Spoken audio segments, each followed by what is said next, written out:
Good evening. The hour being 7:03, I want to call the Board of Selectmen's meeting to order. Could you all please join me in the Pledge of Allegiance? Pledge allegiance to the flag of the United States of America and to the republic for which it stands, one nation, under God, indivisible, with liberty and justice for all.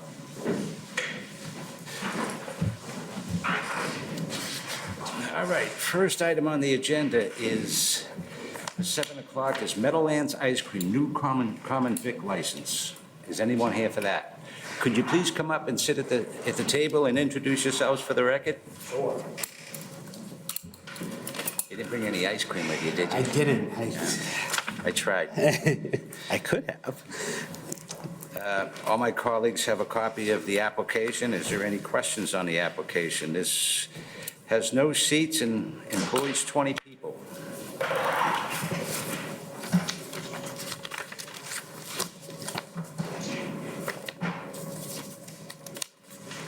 No questions?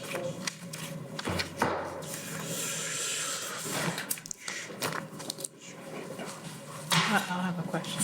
What's that? I have a question. Okay, go right ahead. Thank you, sir. Thank you, Mr. Chairman.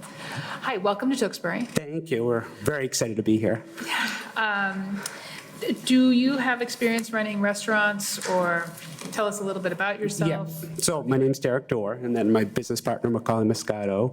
And we own Hodgie's, 2 of Salisbury, Newburyport, and Stratham, New Hampshire, and Mrs. and the Ice Cream in Kittery, Maine.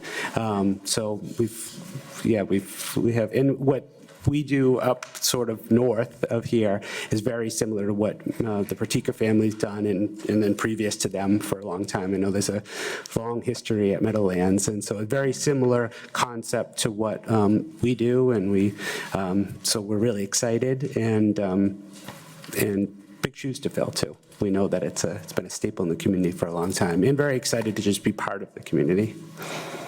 Thank you very much. That's fine. Mr. Rapp? Don't have any other questions? Thank you. The only thing I was looking through is hours of operation. What are the hours of operation going to be? Same as what they did previously, so 11 a.m. to 9 p.m. During the school year when the high school students are in school, and then once they're out, 10 p.m. Yeah. So once it warms up a bit, you'll increase it? Once it gets a little bit warmer, you'll increase it? Yeah, and then also when school's out, and that way nobody's staying too late, the workers. And we do have the staff of local, like Tewksbury High School and Billerica High School, like that whole staff we met. We're having a meeting this week, but we had a meeting last month, and everybody's coming back, including the manager. So it's like all the local, great group of young people, it seems like, so.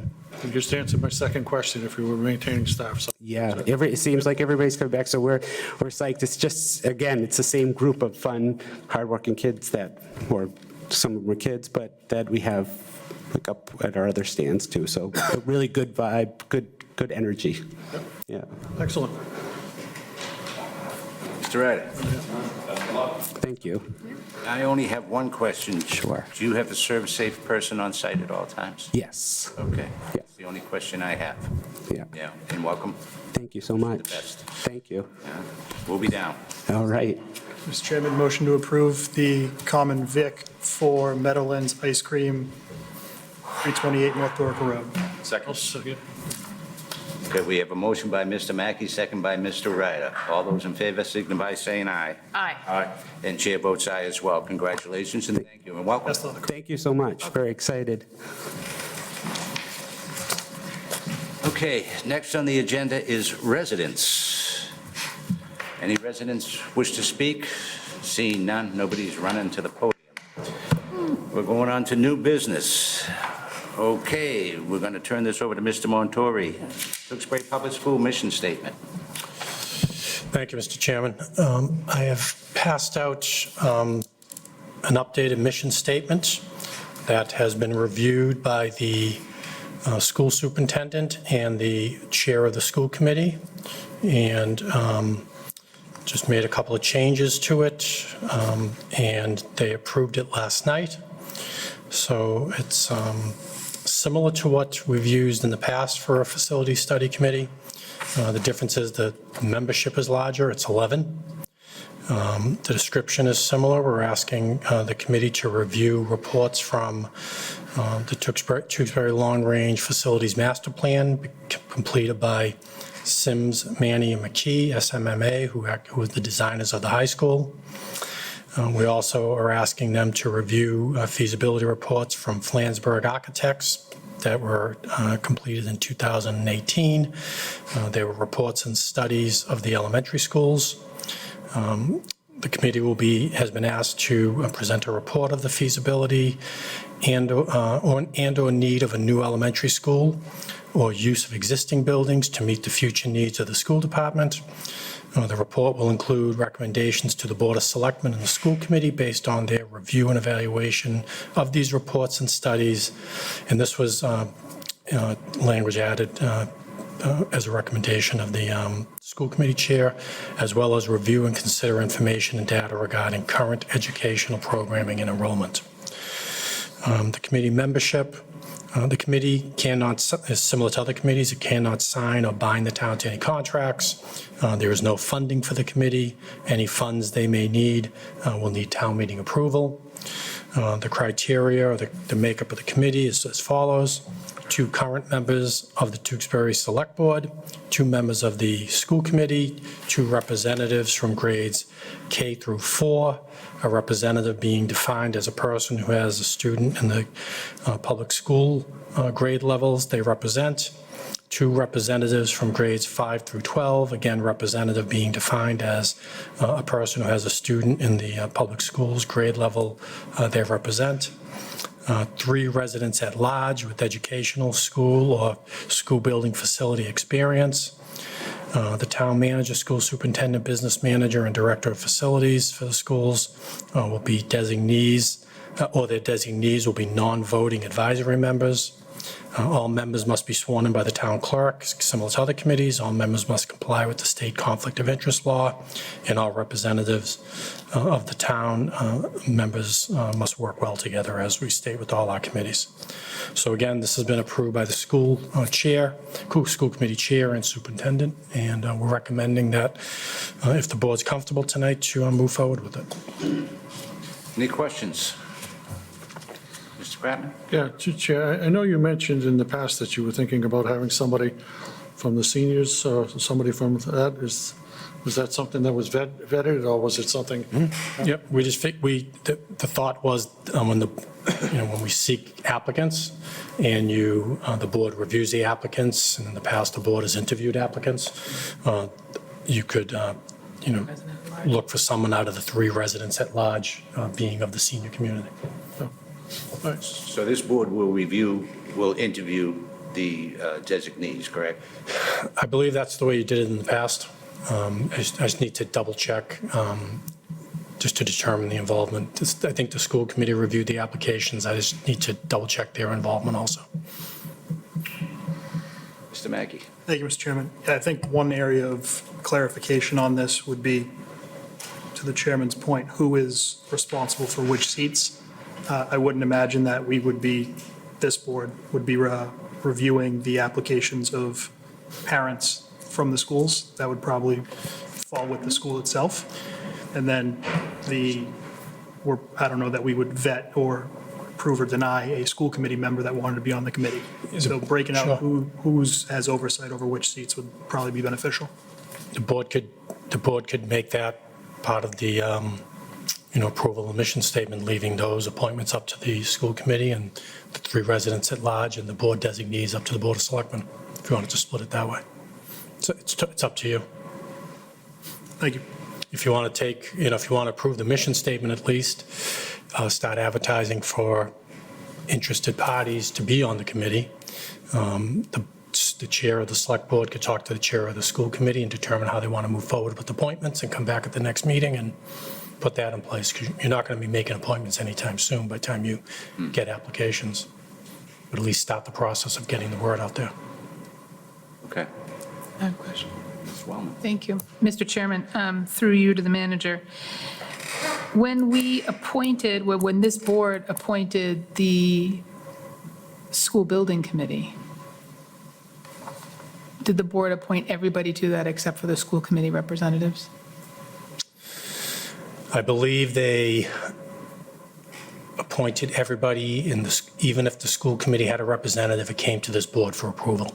Yeah, I think they had, that their recommendation had to be approved from the chair. Yeah. I think, yeah. Usually committees are created by, can only be created by the board of selectmen and the appointments made by the board. Now, if you want to delegate some of that authority, again, that's up to you. Yeah. I mean, I understand where Mr. Mackey's coming from, but I don't know that I would cede that responsibility to the school committee, but I'd certainly be open to recommendations. You know, but that's certainly at the purview of the chair if he wants to discuss that with the chair of the school committee.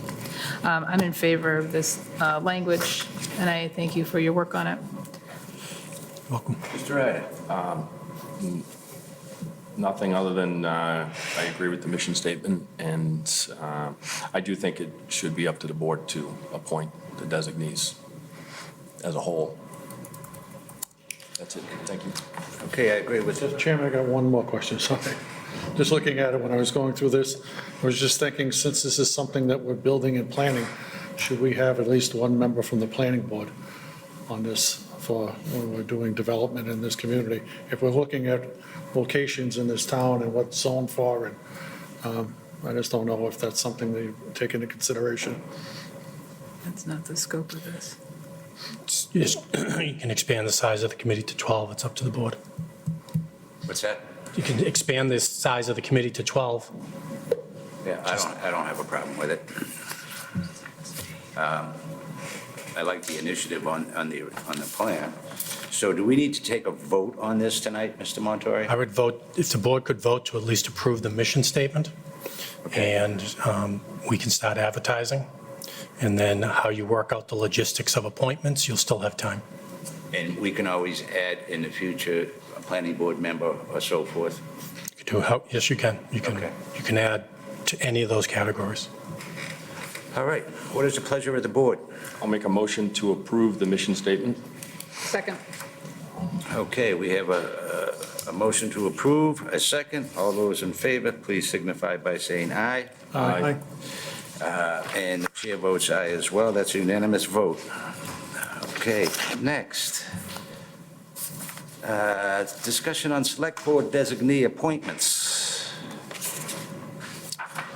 Okay, first up is the Community Preservation Committee. That's the one I represent, and I'm willing to do it. If somebody else wants to do it, I don't have a problem with it, but I've been doing it for a few years now, so I don't have, I'd like to stay on it, put it that way.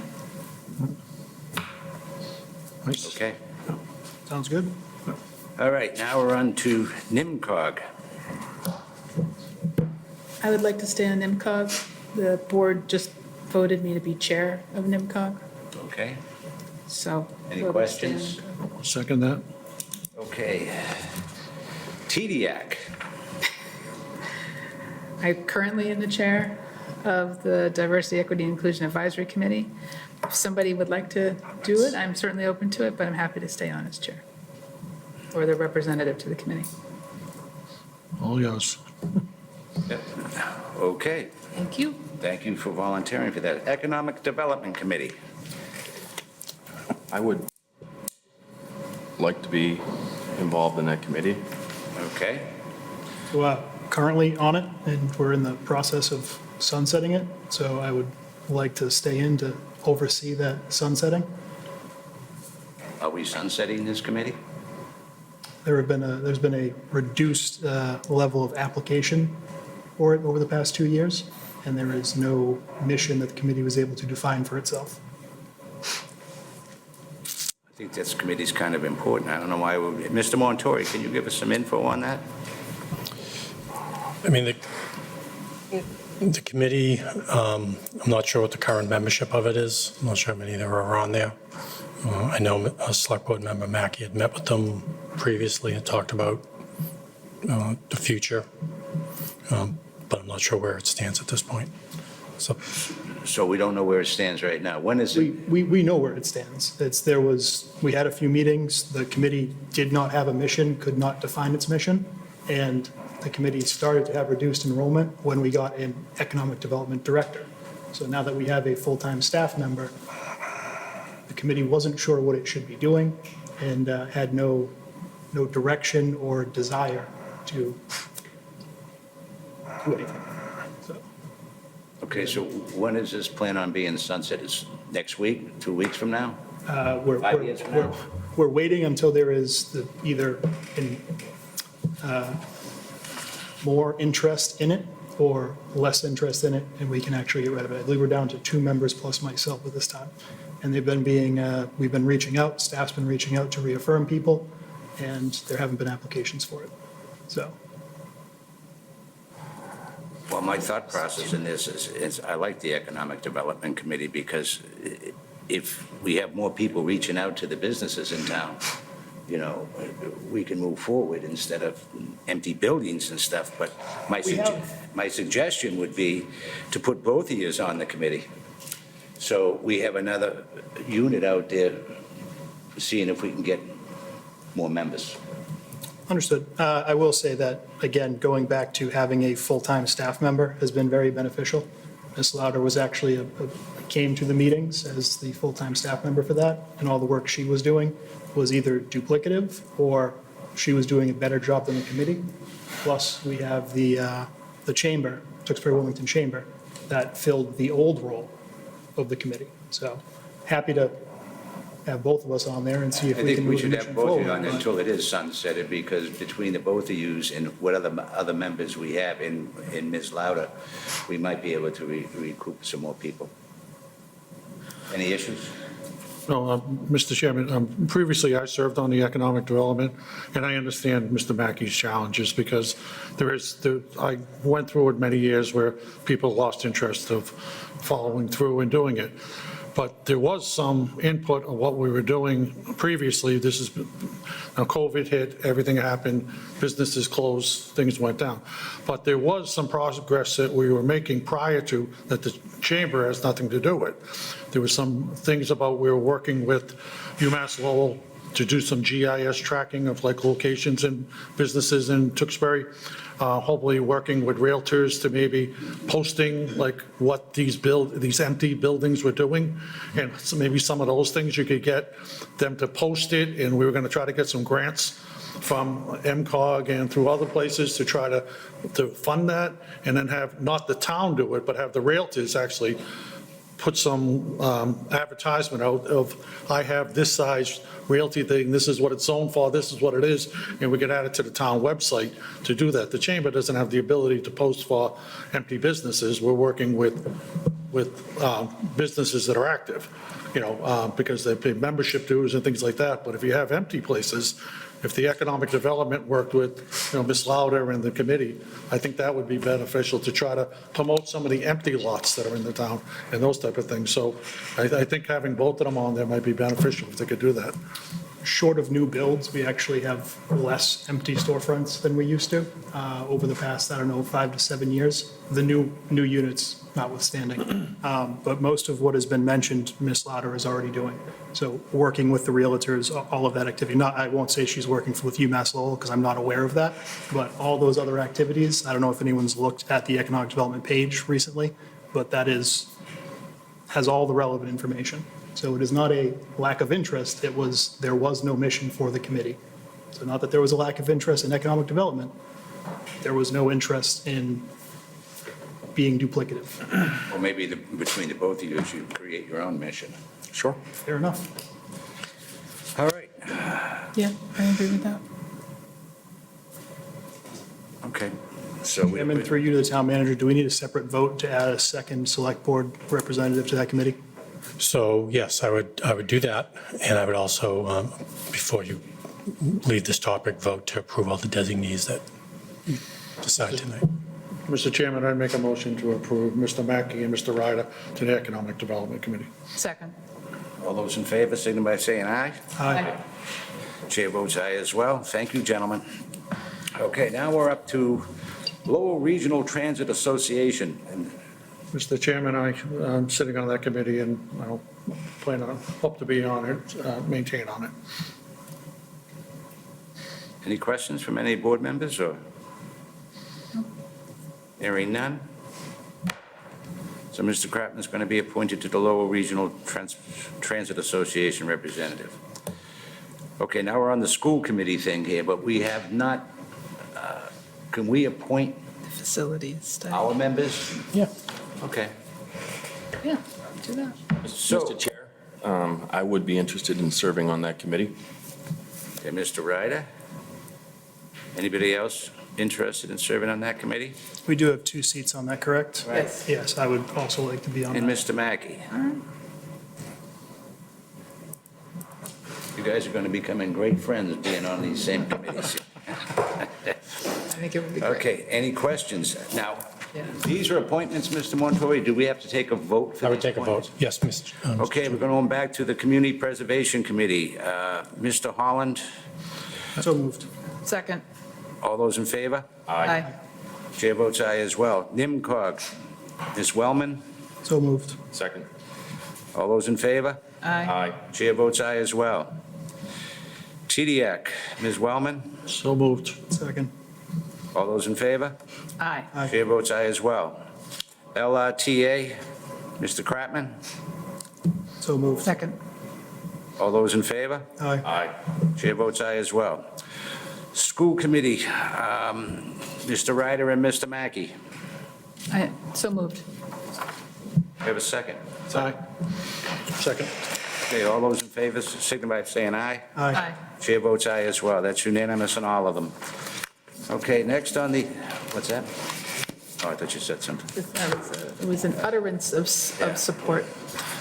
Okay, Mr. Montieri, review and approval of annual town meeting warrant articles. You now have the floor. Thank you, Mr. Chairman.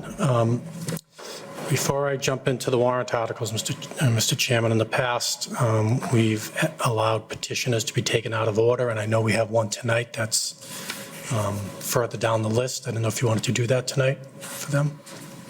I don't have a problem with it. Should we have to take a motion to take it out of order? Yes, it's Article I'll make a motion to allow us to take 34. Article 34 out of order. Second. All those in favor? Aye. Aye. Chair votes aye as well. That's unanimous vote.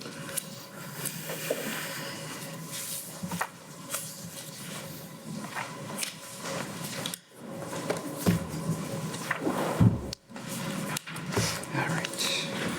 Could you state your name and address for the record, please? Sure. Kyle Parker, 434 North Billerica Road. Thank you. The floor is yours. Thank you. Public speaking is not my strong suit. I got my first taste of it last night, but bear with me. So I just have a written description about the article that I'll just read first, if that's okay. So the purpose of this article is to ensure timely removal of snow and ice from sidewalks by abutting property owners. Clearing sidewalks in the winter should not be optional as it is today in Tewksbury. This is a necessity for the town to improve public health by promoting walkability, to improve sustainability, and to reduce traffic congestion, which is a major concern of many residents. More importantly, children need safe ways to walk to school. Residents who can't afford to drive or choose not to drive need safe ways to walk to the grocery store, the pharmacy, their job, many other destinations around town. Right now, we rely on the DPW to clear sidewalks, and they do a good job, but their focus is on the areas around schools and business districts. They don't have the resources to be able to clear every sidewalk in town. This bylaw would bridge the gap between neighborhoods where most residents live and the destinations they need to get to. Residents would be able to safely travel from their homes out to those main sidewalks that the DPW already clears. The intent of this bylaw is not to be punitive, but to promote a gradual cultural shift as the town adds more sidewalks. It's also about educating people on the benefits of clear sidewalks and about improving community cohesion. Happy to answer any questions. Mr. Kratman? First off, thank you. I think your intentions are great to have sidewalks cleared. It's one of my pet peeves in the wintertime is making sure that our sidewalks are cleared. But I've been dealing with this for a couple of years. I have some concerns. There's property owners that may be seniors, and they have large lot sizes. And we have some things that are acreage. of land. And they may have sidewalks in front of the things, and we may have people in their 70s, 80s, or whatever, or injured, or whatever. They may have some hardship. And finding them for not doing so could be a concern. Then maybe talking to them, I've thought it over, it's like, maybe they could hire somebody, I get that, all the different things. But, taxes are up, all those type of things, fees and charges, to me, it's almost like a tax on the residents.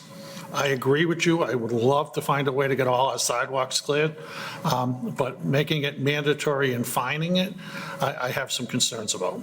Okay. I just think it's something that I would like to see something that maybe we could implement that would, requesting people to do so, or putting something out there, but making it a warrant article and making it mandatory that somebody do it.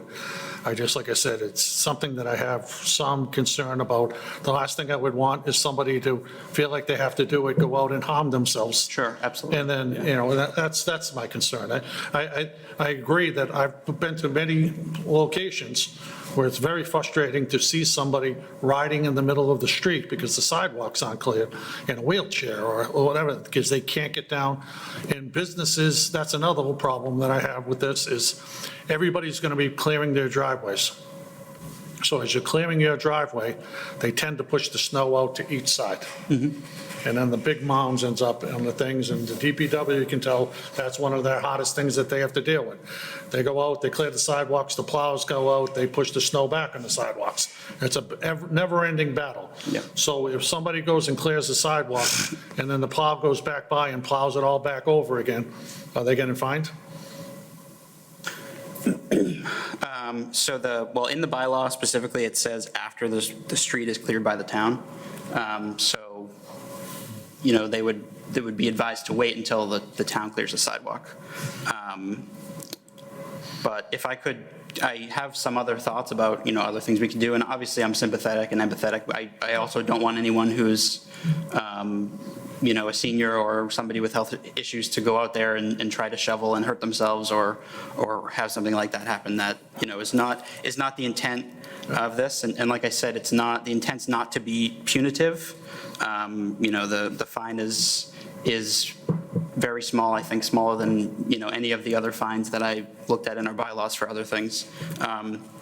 So one of the things is, residents who are seniors or disabled most likely already have somebody that clears their driveway and clears their private walkways, because obviously they, should emergency services need to get to them or package deliveries, caretakers like that, those things need to be cleared.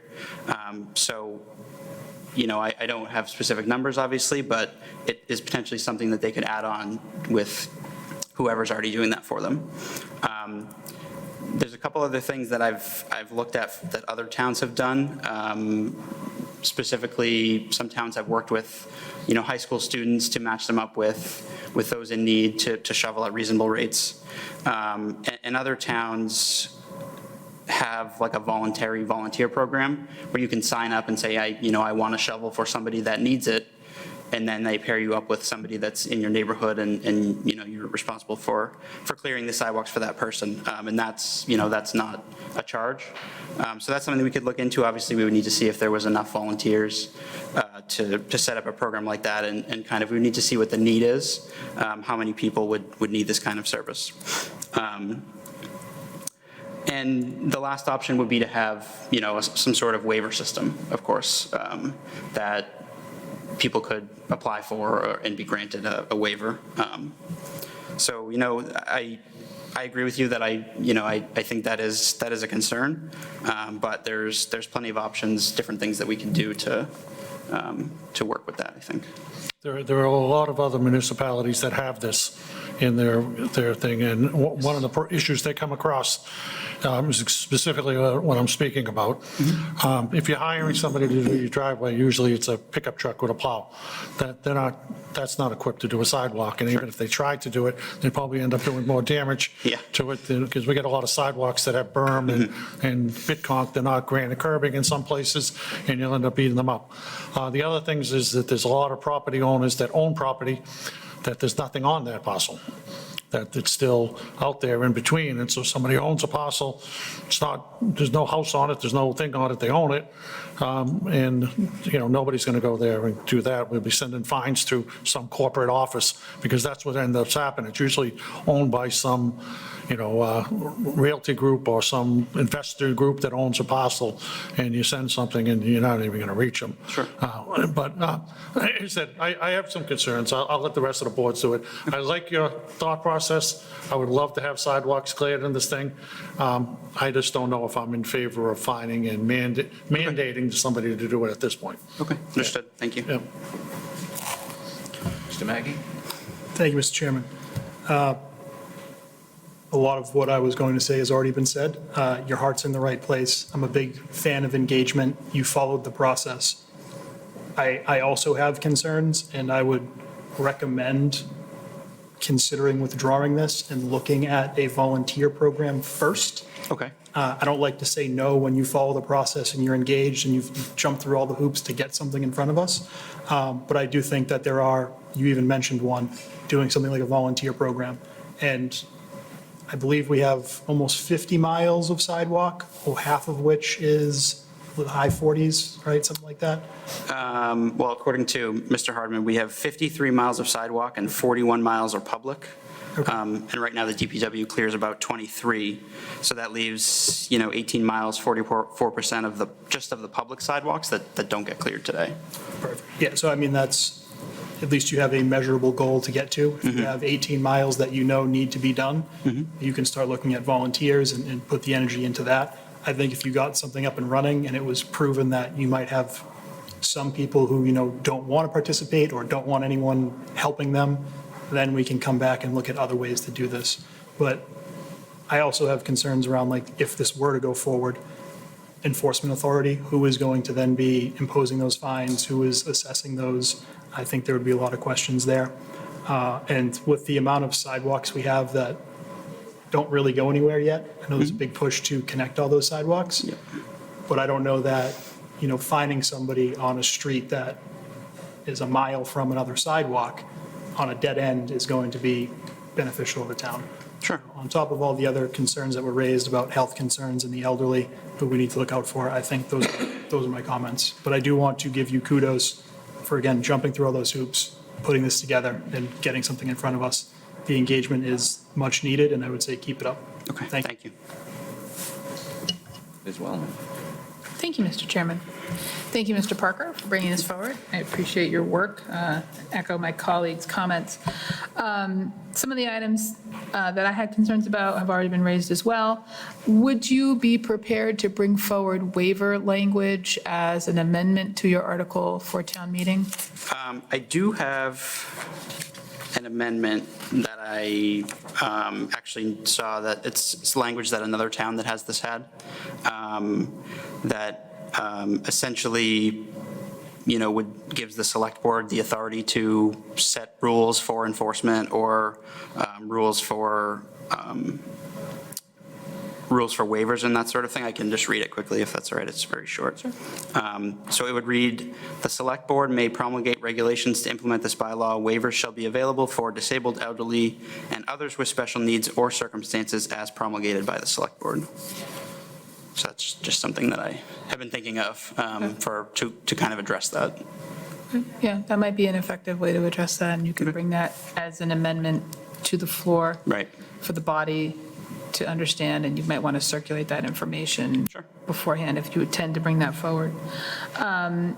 Did you do any consideration of the different parts of town to kind of say, rather than roll it out everywhere, maybe we should just do it in these areas that are adjacent to the areas the town already does? I'm speculating, but I don't know if that might be a way to sort of soften it.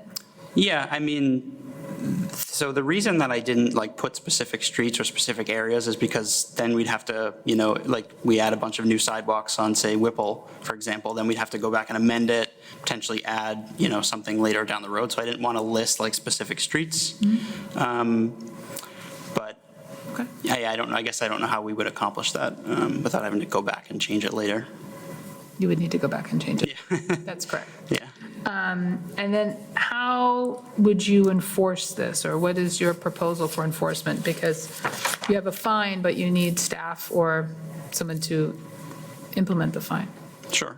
So that came up last night at the Finance Committee, and what Mr. Montori mentioned is, I mean, ultimately it would fall to the police or the DPW to enforce it. And I don't imagine that, people are going to be out there driving around and looking for violations. It would most likely have to be, some sort of reporting system where someone will call in or, send a message on a form or something and say, hey, this sidewalk's not being cleared, and then the appropriate department, whether that's the police or DPW, would then follow up on that. But I do want to just stress that the goal is not to be punitive. Like, it's really not about the fines. It's not about the money. It's just about, having this in place and educating people about why these sidewalks need to be cleared, and kind of that shift in culture from everyone drives everywhere to kind of encouraging people to walk and making sure that they have, safe places to walk, which, a lot of areas in town is not like that right now, whether there's no sidewalks or, they're covered in snow for 6 months. So it's, the fine is what it is, because that's what state law, allows for, is a $10 fine for towns. So that's why it's in there, but, it's really not, for me, it's not really the focus of the bylaw, of the petition. No, and I concur. I think this board has historically been very supportive of developing sidewalks as fast as we possibly can with the resources that we have. And I know that there is a pedestrian plan that is years long and has been prioritized. Looking at the town engineer, the DPW director. But, generally, I agree with you that there has a shift been going on in the community to more walking. I see more walking all the time. So it doesn't hurt that it's getting warmer now. But no, we see a lot of folks walking, and when you, as the sidewalks are built, you see more people walking. So there is a cultural shift that's happening, which is great to see. And so, like my colleagues, I agree that we need to do better to make our sidewalks walkable, and we need to also meet people where they are, because it's difficult for folks. My mother no longer drives, and she lives in northern Maine. They get significant more amount of snow than we do, and she hires somebody to clear her driveway and her walkway up to her front door so that she can have deliveries as she needs, and so that people that come to see her can make that, and that's part of her normal expenditure now, so she doesn't have sidewalks, but, if she did, that would be something she would have to take on. Okay, thank you. I appreciate your Thank you. bringing this forward as a resident. Thank you. Thank you, Mr. Chairman. Thank you. Mr. Parker, thank you for bringing this forward. For somebody that deals with this from the first snow until it last melts, I'm sympathetic. Understanding, we would like every sidewalk cleared. To follow up on some of my colleagues, difficulty depending upon the storm. We get a 3-inch snowstorm, an inch of rain after, you're not moving it with a shovel. It's, mechanical device, machine. Each sidewalk is different. Are they current? Do they meet current standards? Are they 42 inches? Can they get a machine down? Those are all the variables that come into play with this. Probably the reason that DPW is not hitting some of these sidewalks is because they don't meet today's standards. I think a lot of it is education. In the community that I work, it is education. We have, we try and get the message out. It's the same thing with hydrants. You may have as Mr. Kratman stated, a sidewalk, but then you have a tip down. That tip down is, right side of the road, the plow is turning, now you have a, 16-inch, 18-inch windrow there. You're not moving that with a shovel, especially if it's, temperature drops below freezing that night. Now it's an ice wall. Great idea. I think there's just a lot of moving parts in New England that every single snowstorm's different. If we got a 3-inch snowstorm that was light and fluffy, you could go out there with a broom and brush it off. I guarantee you would have every resident clearing the sidewalk. Unfortunately, that's not what happens here. I think, I love the idea. I just think finding someone, be it $10, that's not the message we want. Message is we want to get your sidewalk cleared. I would look to work with Boy Scouts, Eagle Scouts, try and find those areas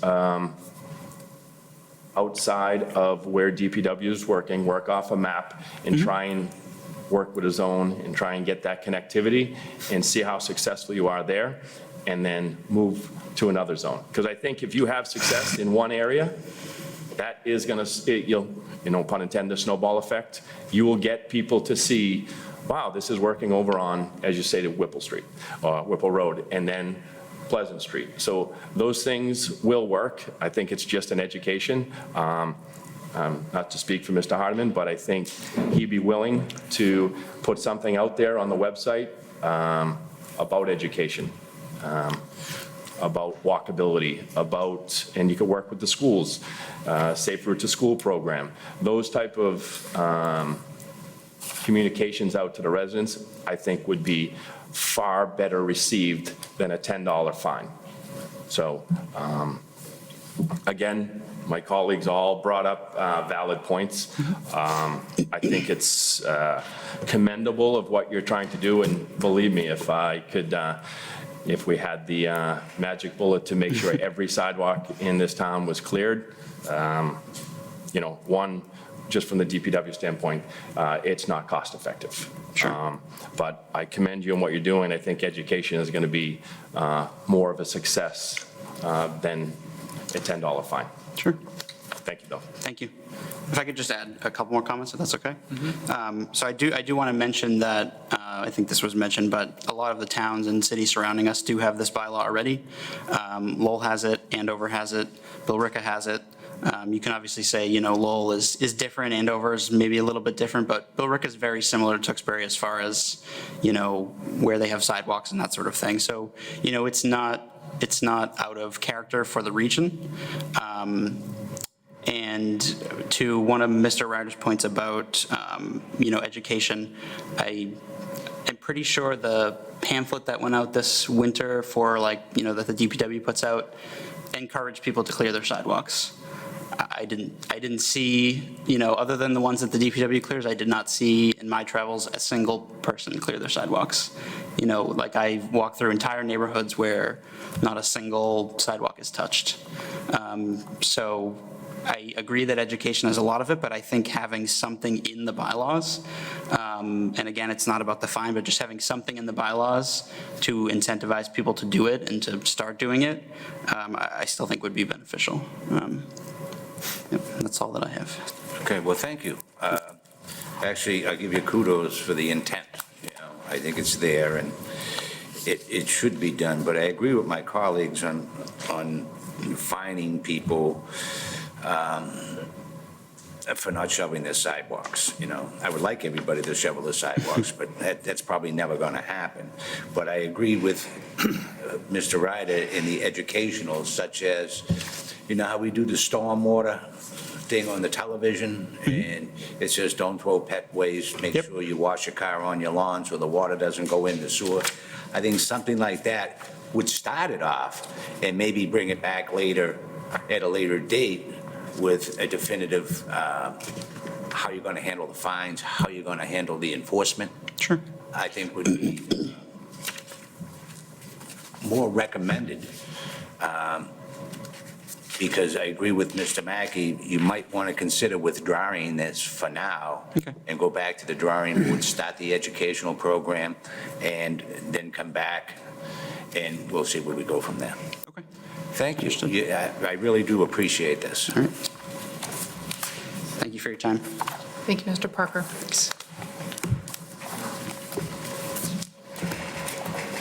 Okay, what article was that? That was Article 34. What's the pleasure of the board on Article 34? Often with resident proposed petitions, we don't take a vote sometimes? No, like a motion to recommend or something like that? I mean, it's at the pleasure of the board, but often we don't want to create a chilling effect on residents bringing forward motions. All right. Okay, that's fine. All right, back to you, Mr. Montori. Thank you, Mr. Chairman. Just going through the warrants, and I'll try to move along with each one. Starting with Article 1 is just the election of the offices this past year. There's no action on that one.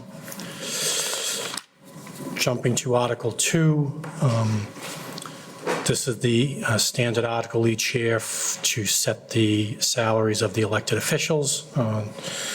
As you can see from the article, there's no change in the salaries from the previous year.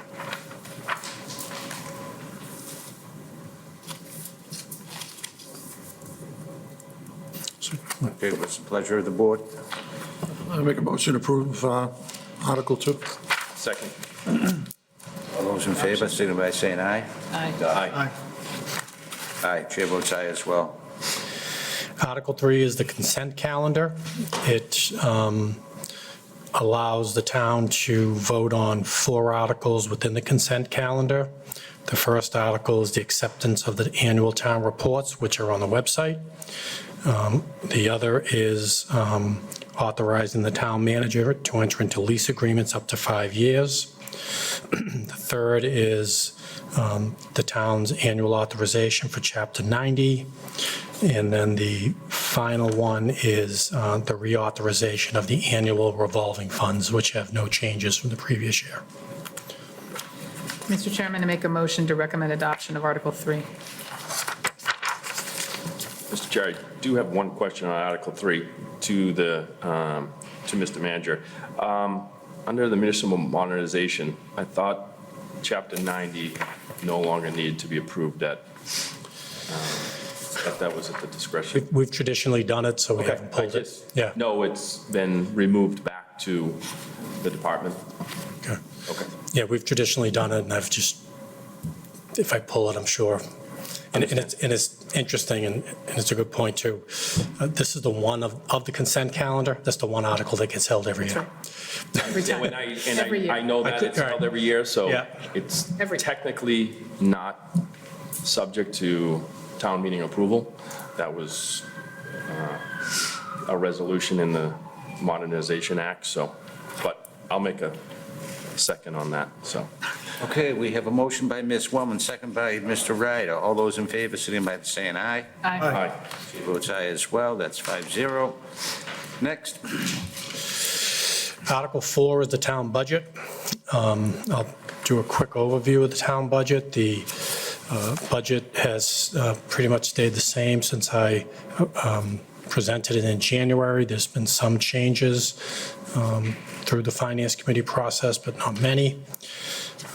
The budget, this is the general fund budget for the town and the school. Prior to allocations, and when I mention allocations, those are the indirect costs that we charge to our enterprise funds. Prior to allocations, the town and school budget is $140,425,756. That was an increase of $2,780,230 over the previous fiscal year. When we take into consideration the allocations for water, sewer, and cable television, the budget is reduced to $137,954,319, an increase over the FY24 budget of $2,638,531. The budget to pay for this budget, we are utilizing our normal reoccurring revenues on an annual basis. The property tax levy, which is increasing to the full 2.5, Proposition 2.5 levy limit. The levy is increasing $3,248,897. State aid is the next largest item that we're using to help fund the budget. That's being projected to be level funded at $18,210,972. And our local receipts, which are the local receipts we generate within the town, such as motor vehicle excise tax, our meals tax, our hotel tax, fines and forfeitures, building permits, and other permits in town. That's increasing $111,147. So those are the normal revenues that we're funding the budget for FY '25. Now briefly, on the town side, town salaries are increasing prior to allocations, $227,049. There are no major changes to the salary budget. The only addition of personnel is in the computer services department. We're moving from a managed service contract to a full-time employee. The cost of living increases for employees on the town side are not within this number. $641,000 has been set aside for collective bargaining agreements and for non-union personnel salary increases. If those are approved at town meeting, that will be added to the town department salaries. The town operating budget decreased $1,050,128 prior to allocations, and when we took allocations into consideration, it decreased $1,052,274. The reason for the large decrease was we did not fund roads and sidewalks within the engineering department budget. We knew that was a one-time expenditure that would need to be adjusted in FY '25, so that $950,000 came out of the budget, which was a major part of this decrease. Unclassified budgets, which are our fixed costs, increased $1,100,456,000 prior to allocations, and when we take into consideration the enterprise allocations, the increase was $945,921. The unclassified budget for the town includes items such as our principal and interest debt, our health insurance, our retirement assessment, our property and casualty insurance, and our Medicare tax. The largest increase of that group had to do with our retirement assessment and our health insurance. The health insurance had an 8% increase to premiums. The capital outlay budgets for the town side decreased $140,484, and that's due to one-time expenditures in the capital outlay budgets for FY '24 were not needed in FY '25. School department budget had an overall increase of $2,377,804. For salaries increased $1,532,409, and that's for longevity and step increases and projected contractual obligations within the school department. School operating budget decreased $186,000, and the decrease was mainly in areas of contracted services. There was no change to their capital outlay budget. Their fixed costs increased $1,032,356, and similar to the town, the largest increases were in health insurance and in retirement assessment. In addition to the town and school budget, Shawshene Tech Assessment will increase $567,199. That increase is driven by their cost of living increases within their budget. For staff, building repairs and maintenance, health insurance, school transportation, and increased costs of supplies and materials for various trade programs. Essex North Shore Agricultural and Technical School, their assessment is projected to increase $30,539. The town and school exempt debt, which is debt that was approved by the voters to be exempt from the Proposition 2.5 levy, that budget is decreasing $267,250. And that is the budget. Board members.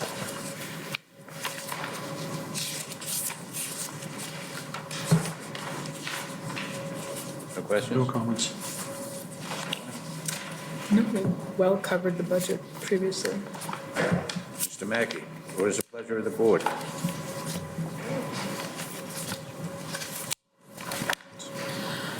Mr. Chairman, I make a motion to recommend adoption of Article 4. Do we have a second? I'll second that. All those in favor signify by saying aye. Aye. Chair votes aye as well. That's 5-0. Thank you, Mr. Montori, Thank for you. taking us through that. Yeah. Yep. Thank you. Which I'd just like to add at the pleasure of the chair, is all in the town meeting handout. Is this on the website already? It will be on, I wanted to wait till after the FinCom hearing Yeah. and the board meeting tonight to see if we see anything needs to be changed. Sure. Tomorrow, we're going to do a final review in the morning, check all the edits and numbers, and it should be on by the afternoon. Great, so a lot of this is you're reading it right verbatim out of here, and people can use this to help better understand the warrant as they go through. Thank you. Mr. Chairman, for Article 5, 6, 7, and 8, dealing with collective bargaining, I'd recommend we hold off on those until all of them are finalized, and the board's going to meet next week once I have an understanding of which ones are finally approved. One is approved, but just going to adjust some things and Okay, could I have a Vote on the motion next to week. table Articles 5, 6, and 7, Mr. Montori? 8. Yeah, I'll make a motion to table Articles 5, 6, 7, and 8. Second? All those in favor signify by saying aye. Aye. Chair votes aye as well. That's a 5-0 vote.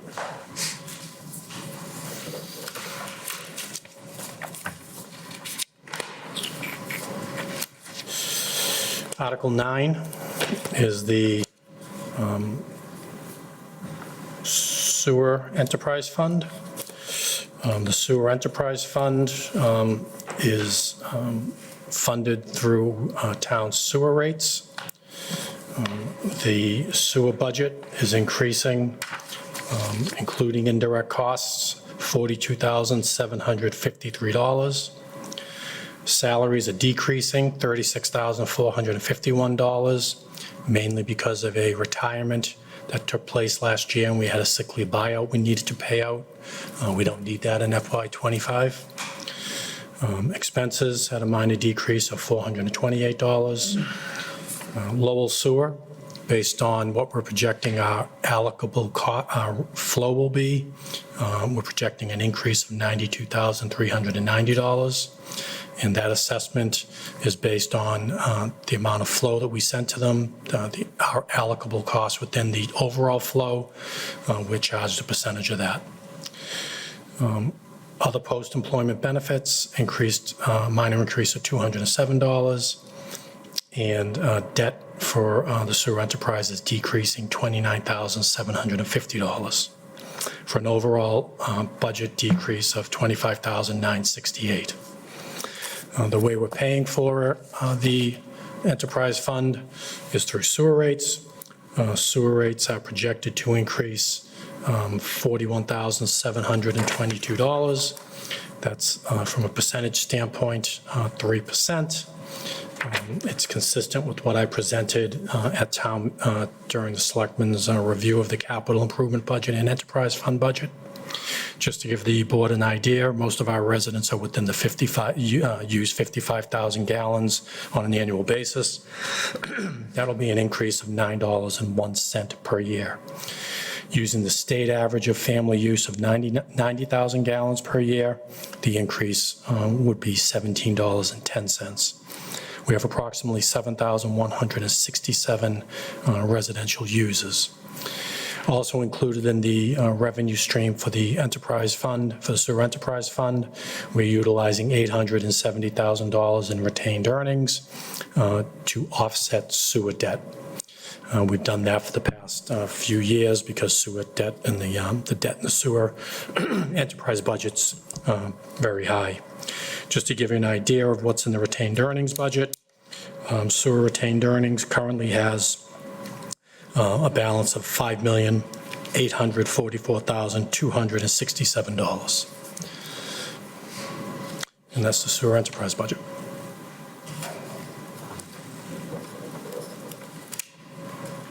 Mr. Ryder? Mr. Manager, is this the balance after the retained earnings? That is the balance prior to any Prior. votes at town meeting, just to give you, and that's a great question. We have two articles to use retained earnings at town meeting. This article is using $870,000. We have capital expenditures of $525,000. After taking into account those two, the balance will be $4,449,267. Okay. Thank you. And all of the funds I talk about tonight, that they're listed in the handout for town meeting members.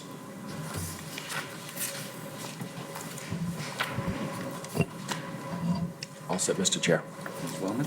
I have no questions, thank you. Mr. Mackey? No questions. Thank you, Mr. Chairman. Mr. Kratman? I just have one last question. I know year after year, we've been looking at the average rates of what people use. Seems like you've been using that 55 for quite a bit. I mean, are you getting those numbers from the numbers that are actually used, or is that just the average that's used in like the communities? No, that's what, the 90,000 is what the state uses, so that's what other, based on what they see in the state. The 55,000 gallons is actually what I'm seeing when I look at all the sewer bills. Okay, and what's the percentage on that? I think when I looked at the overall town, I think it was around 69% of the town is within that range. Okay, It's a large number. okay. I'm fine with it this year. I would just like to look at that to see if maybe we could increase that next year, because it just seems, a lot of people are looking at water bills and sewer bills, and it seemed to be pretty high. And if you're saying you get 70%, I'd like to see if that, maybe we can bump that up a little bit to try to get 75% or whatever it may be, to get a couple more people in that. Okay. You're all set, Mr. Kratman? That's all I had, Mr. Chair. Thank you. What is the pleasure of the board? Mr. Chairman, I make a motion to recommend adoption of Article 9. Second. There was a motion made by Ms. Wellman, seconded by Mr. Mackey. All those in favor signify by saying aye. Aye. Chair votes aye as well. That's a 5-0 vote. Article 10, this is the Water Enterprise Fund budget. Again, similar to sewer, the Water Enterprise Fund budget is funded by water rates. The salaries for the Water Enterprise Fund are decreasing $10,192. Again, we had a retirement in FY '24 that we're not going to have in FY '25, so we're not paying out sick leave buyback and vacation buyback. Expenses increased $68,445. Most of our expenses were in the water treatment plant side due to the cost of operations of the water treatment plant. That's where we see our heaviest costs within the enterprise fund. Whether it's in chemicals, lab supplies, just supplies in general for the water treatment plant. The capital outlay is decreasing $200,000. We had $200,000 in capital outlay this year that we will not need in FY '25. Reserve fund has stayed the same. Occupational health has stayed the same. Post-employment benefits has a minor increase of $1,551. And debt is increasing $579,200. And that's the cost of the two warrant articles that we have that we'll talk about later on.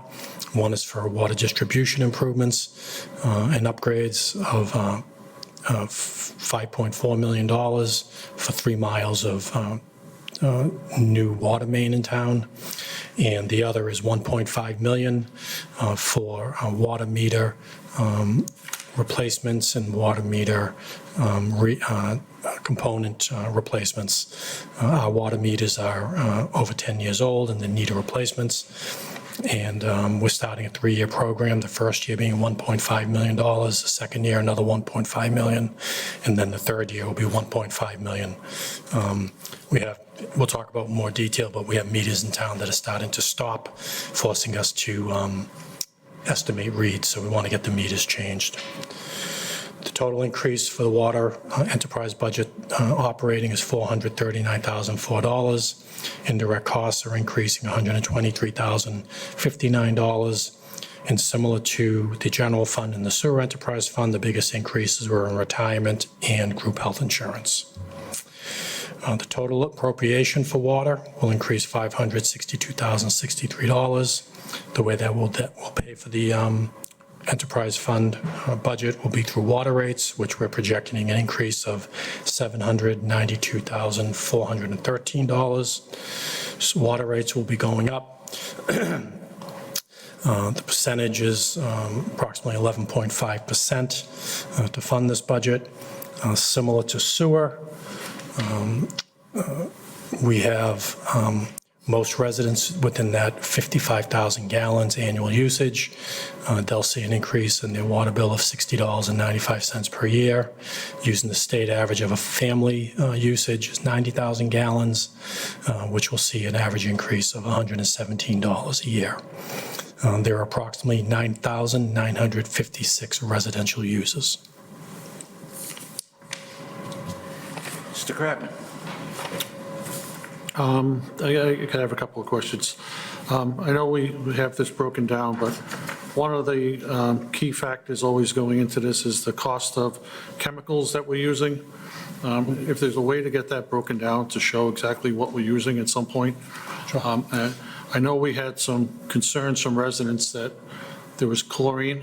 A lot of homes were getting the smell of chlorine and too much of it in the system. And I know we did some checking and found out there was some issue and it was reduced. But that's, we're spending a lot of money on chemicals to be clearing the water. And I just want to make sure that, I'd like to see what we're using year after year and how those numbers are going up, what we're putting in there.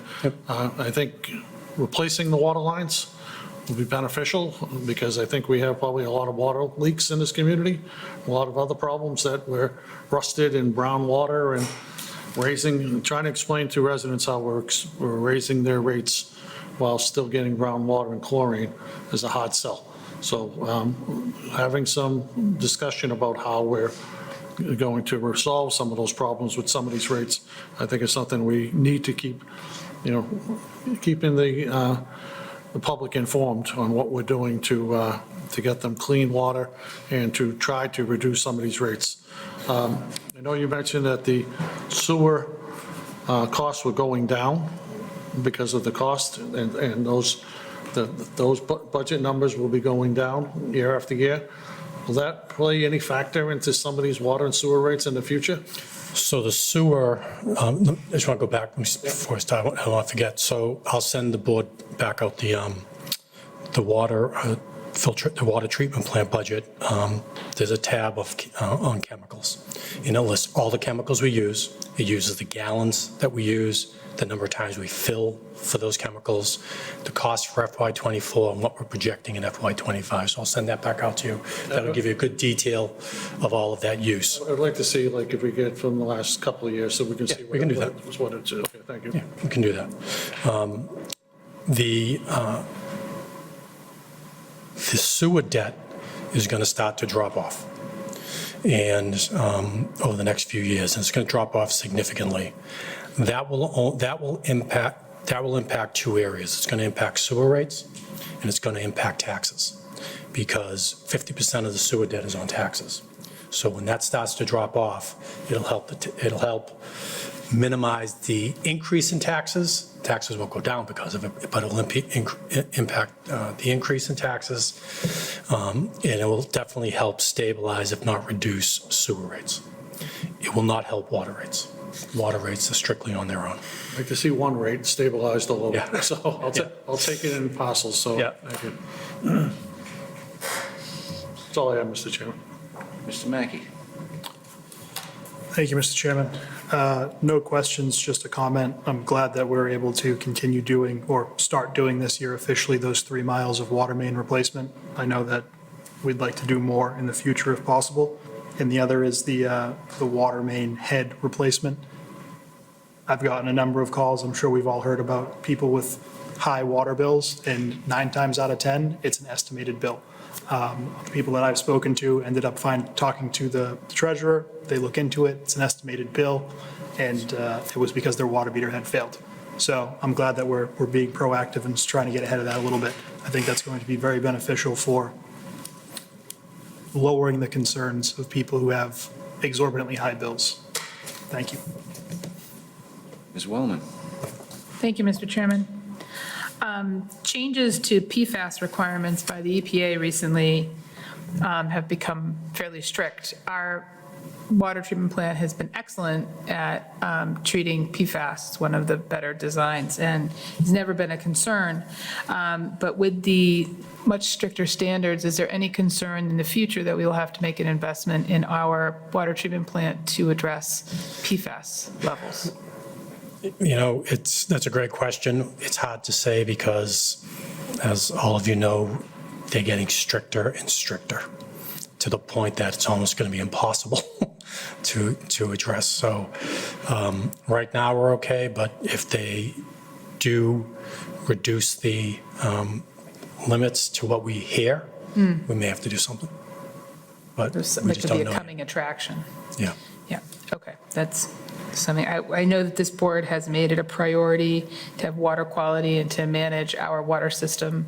It was one of our stated goals last year, and I know that every member cares about it a lot. I think that you and staff have done a great job of managing all the pieces of the water system. It's a challenging, aging system like every other water system in Massachusetts that, you know, is public and will continue to need ongoing maintenance, you know, Yeah, I think for the life of the system.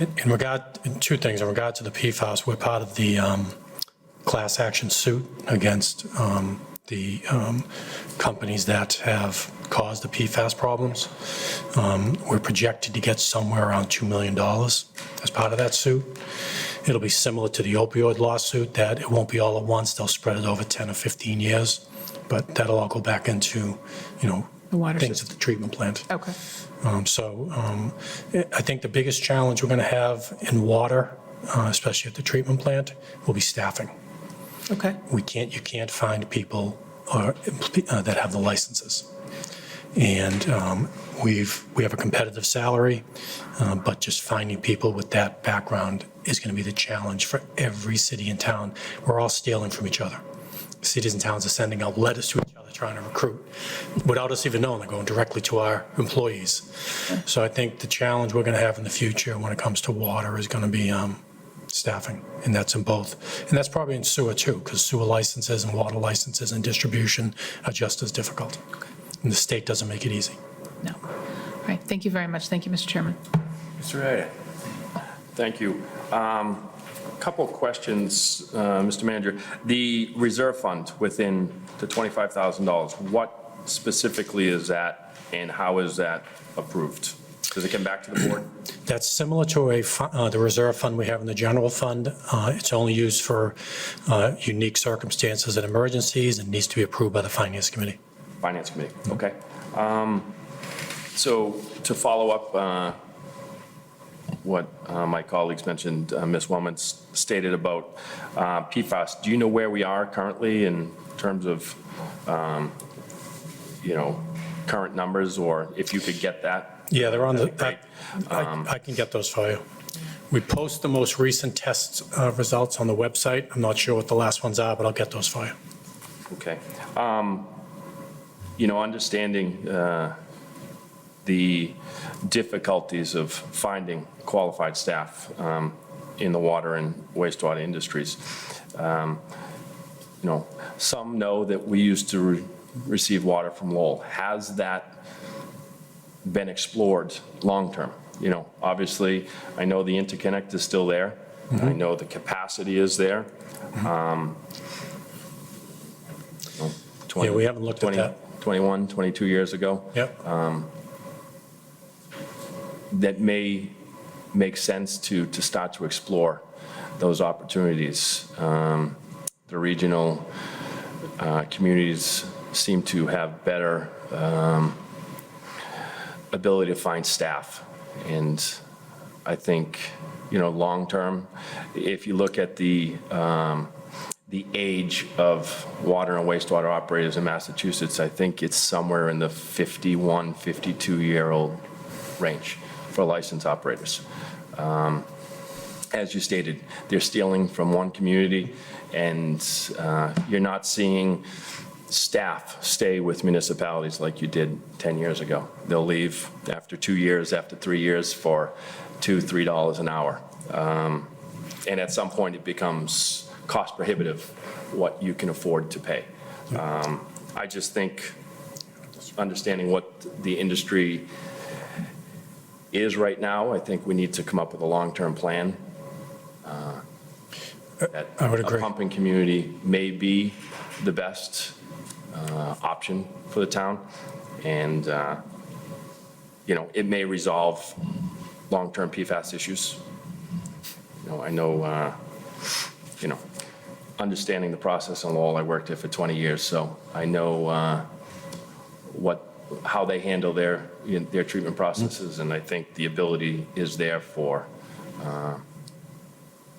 communities. And I don't want to miss that opportunity Sure. where Chelmsford, Dracut, they have those interconnects, and I'd like to be first in line if that's Sure. the long-term plan. I think you're right, we're going to have to be creative in our approach. Absolutely. So that's a good idea for us to explore, and we can talk about that. Yeah. Also, do you know what talking about water mains, what our unaccounted for water is currently? I'll have to look at that. We do have it, I just don't have it at the top of my head. Okay, just for, I know residents are going to ask, what is unaccounted for water? It's basically what is pumped out of the system is what is billed collectively. So that comes into what our efficiency is at the plant, and basically we want to be somewhere 94, 95%. We're basically getting revenue for everything that we're producing. That's the optimum goal there. Other than that, thank you, and looking forward to seeing that data of chemical usage over the last You will get that for you. few years. And are we part of any consortium for chemical? Yes, we are. Merrimack Valley? Yeah, okay. Thank you. Okay, most of my questions have been answered, so I'm going to move it along. What is the pleasure of the board on Article 10? I'll make a motion to approve Article 10. Second. Motion made by Mr. Ryder, second by Mr. Mackey. All those in favor, signify by saying aye. Aye. Chair votes aye as well. That's unanimous, 5-0. Mr. Montori. Article 11 is raising and appropriating $722,225 for the Stormwater Enterprise Fund. This fund does not have any salaries associated with it, and it doesn't have any indirect costs associated with it. When we brought this forward, the plan was to strictly use it for permit compliance, as well as drainage improvements within the community, which are probably one of our top issues in the town. For expenses, expenses are increasing $111,025, mainly because we moved over costs that were in the highway department that were related strictly for stormwater improvements, and we moved them over to the enterprise fund. That's been a plan over the last couple of years to do. So that happened this year. And the remainder of the expenses are going towards permit compliance. The revenue that's going to pay for stormwater is coming through user fees. We're projecting to take in $1,158,846 in revenue. Even though this budget is only $722,225, the balance between the revenue that we're projecting in this budget is going towards a drainage project that we'll talk about in a future article. We're not increasing stormwater fees. It's still $75 per residential equivalent unit, which means that single residential homes in town are at $75 per year. That's it. Okay, board members, any questions? I just have just a question on you're going to bring it up in another article, talk about the usage? Okay, that's my question. The drainage project. Yep, okay. Ms. Wellman? This is tangentially related to the article. and it's probably a question for Mr. Hardeman, what are our stormwater standards? Are they DEP or NOAA? Our levels? Thank you. Mr. Chairman, through you, can I just get clarification? Are you talking about the rainfall intensities that we use? We use DEP standards for those. Those DEP standards are about to be redone, They right? are, And they're yeah. very, very low. And I'm concerned, and it's like I said, tangential, but I'm going to mention it, that we should be using the NOAA standards just because we are a very, wetland-based community, and the stormwater, our rainfall amounts are way too low if it's the DEP numbers from what, the 60s? Right. Yeah. When does that, what's the process for changing that? So I can't speak for regulations as far as planning and, subdivision, but as far as the DPW is concerned, we do try to look at what the actual rainfall is, the Cornell data, and Yeah. implement that when we design our projects. Just so we're accounting for the increase that we've seen over the last 30 or 40 years, Yeah. even though it's not captured in the current DEP standards. So are those standards going to be used when we do the DPW project for stormwater retention on site? No, that was designed to the current DEP standards. Okay. Thank you. Thank you, Mr. Chairman. Thank you, Mr. Hardeman. Mr. Ryder. Yes, thank you, Mr. Chair. To the Mr. Manager, where are you currently bringing street sweepings? Through you to Mr. Hardeman. Stay up there. You might, well, yeah. Thank you, Mr. Chairman, through you to Mr. Ryder.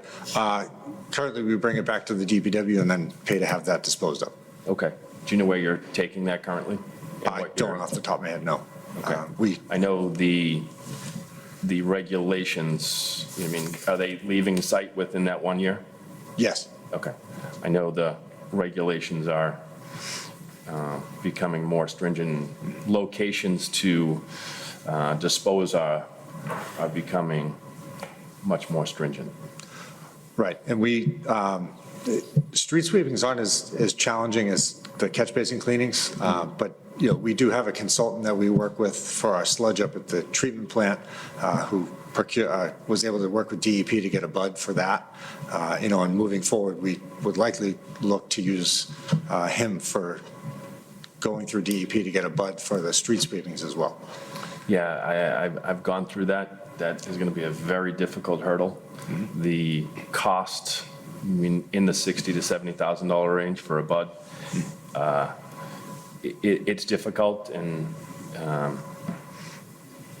wasn't a way, it was ultimately, we didn't get a bud approved. So I would look to try and lock into a location for disposal because it's becoming more and more difficult for anything, and especially with the restrictions that are going to be put on Maine when they go into effect. They'll no longer be able to take any outside state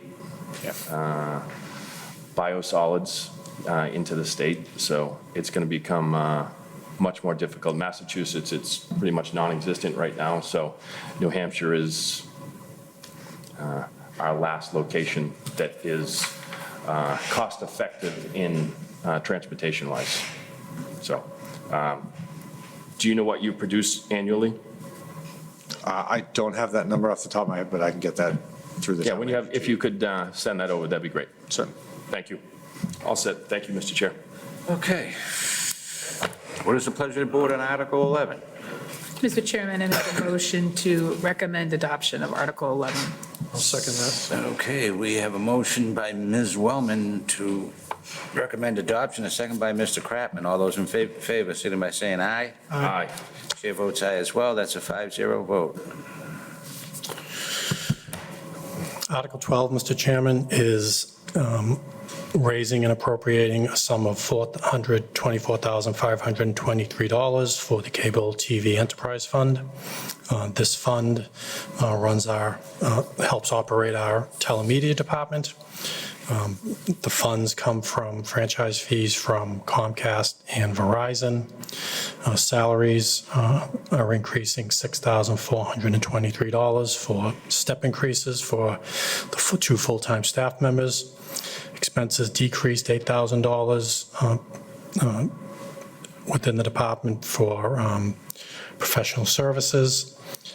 And the capital outlay increased $18,000 over the previous fiscal year for one-time expenditure. This year, they're planning to purchase a mobile cart that they use at the high school. Post-employment benefits increased $207,000, and indirect costs are increasing $1,855 for a total appropriation increase of $18,485. We're projecting $600,000 in revenue from Verizon and Comcast. Just to give you an idea, both Comcast and Verizon franchise fees are 3.5% of gross revenue for each of them. For Comcast, in FY23, we took in $311,996, and for Verizon, we took in $252,334. Comcast provides a 0.25% of gross revenue for capital costs, which is about $5,000 each quarter. Verizon provided $50,000 in capital over the first 3 years of the 5-year agreement. And finally, both provide 50 cents per subscriber to the town. In addition, we had some revenue from interest earnings that get added to the enterprise account.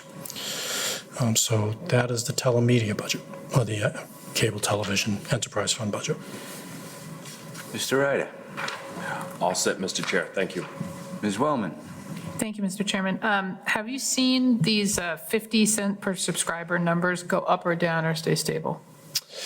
I think they're pretty stable, but I'd have to double check them. I mean, because over time, we think, people Yeah, are it's cutting the nothing. cord and you would see that decline, but that seems fairly stable. Yeah, it's nothing, I don't see a major decrease or increase. Okay, all right, thank you. Thank you, Mr. Chairman. Mr. Mackey. No questions. Thank you, Mr. Chairman. Mr. Kratman. Thank you, Mr. Chair. Mr. Manager, I know we've had an increased number of viewers with the sports and everything else that's going on. I know this year we were able to broadcast the Finance Committee meetings at some point, I think, which was very successful. I heard a lot of people very happy to hear about that, and I'm hoping at town meeting that people will get to hear the Finance Committee meetings. A lot of their questions will be answered prior to getting to town meeting. But I would like to see that continued. Is there something that we need to look at for Nope, the plan is additional to, staff or something, or part-time during, like, this season, during warrant season and things like that, or whatever we need to do? no, the plan next year is to continue broadcasting the Finance Committee budgetary hearings, Okay. the meetings when they start with the department heads. Okay, and we talked to, like, the schools in the department of, like, the Senior Center Council on Aging, do they have any other programming they've been asking for? They haven't asked for any. When usually they work closely with Brian Dorrington, the director, and anything they want, he usually accommodates. Okay, He has 2 part-time people now that are more consistent than he had in the past, so it's worked out well. okay. Fine. Thank you. Okay. She's gone. What's the pleasure of the board on Article 12? Make a motion to approve Article 12. Second? Okay, we have a motion by Mr. Kratman, second by Mr. Ryder. All those in favor signify by saying aye. Aye. And the chair votes aye as well. That's a 4-0 vote. Ms. Wellman has left the room. Article 13, Mr. Montori. Article 13, Mr. Chairman, seeks to transfer from the stabilization fund $1,354,223 to fund the following items that are listed in the warrant that I'll go over briefly. Just to give the board some background, the stabilization fund currently has $18,735,966. We have two warrant articles that are seeking to use the stabilization fund, Article 13 and Article 14, which is a school article, that's seeking to use $5,568,000. If both are approved, the stabilization fund balance will be $11,813,743. The handout that will be provided at town meeting is a good detailed description of all of the items, so just quickly, I'm going to go through them. The first is seeking a Ford F-350 that is shared between the Water and Sewer Divisions and the Highway Division. The Highway Division, the general fund is appropriation for that vehicle is $50,000. The total cost is $100,000. It'll replace a 2014 model Ford F-350, which will be repurposed, and it'll eventually replace a 2006 vehicle. It'll be used as a frontline vehicle for the departments. We're also seeking to fund $130,000 for an F-550 dump with plow package for the Highway Division. This will replace a 2017 model F-550, which has gone past its useful life as a frontline vehicle, and it has the equivalent of 200,000 miles and extensive body rot from being a frontline sander.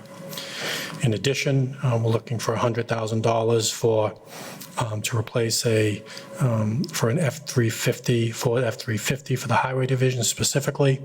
The funds will be used to replace a 2008 model F-350, which is used as a frontline vehicle in the Highway Department and has an equivalent of 250,000 miles on it.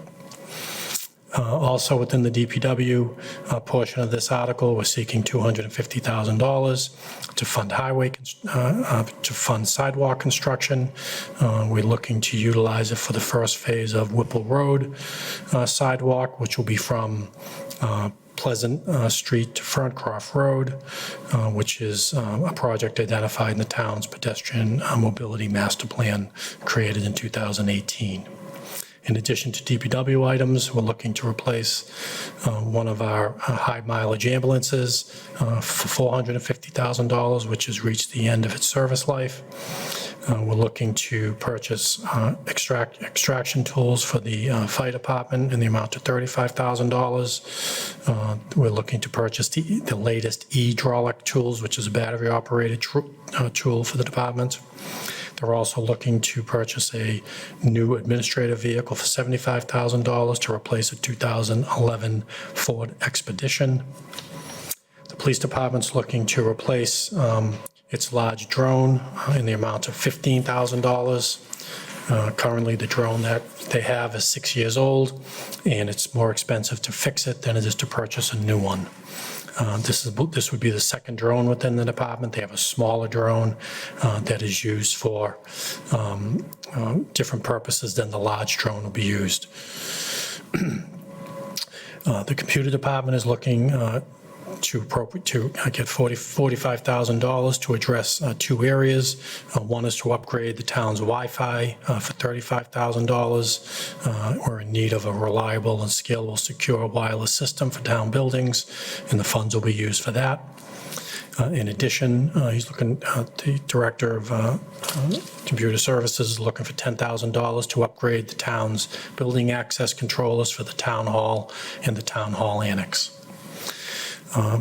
Police upgrade facilities has three areas they'd like to seek funding for upgrades. For the police department, $113,923 for three projects within the police department. The first is new windows for $100,000. The current windows have not been replaced since the building was built in 1996. They're not energy efficient, causing much heat loss. We hope the $100,000 can replace all of the windows. If they can't, we'll do as many as we can and seek funding for the additional work in the future. But we'll target the windows in most need of replacement. Also, the HVAC server room is in need of a reliable air conditioning unit, which we plan to install for $7,585. And the chief would like security cameras for the tactical room because that's an area that has a high value of equipment stored in it. And then finally, the two other items in facilities, Town Hall Annex, $21,300.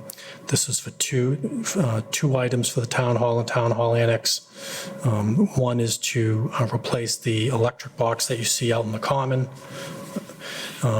That's in need of a replacement, and to paint the annex offices is another project that he'd like to undertake. Under recreation building upgrades, $69,000.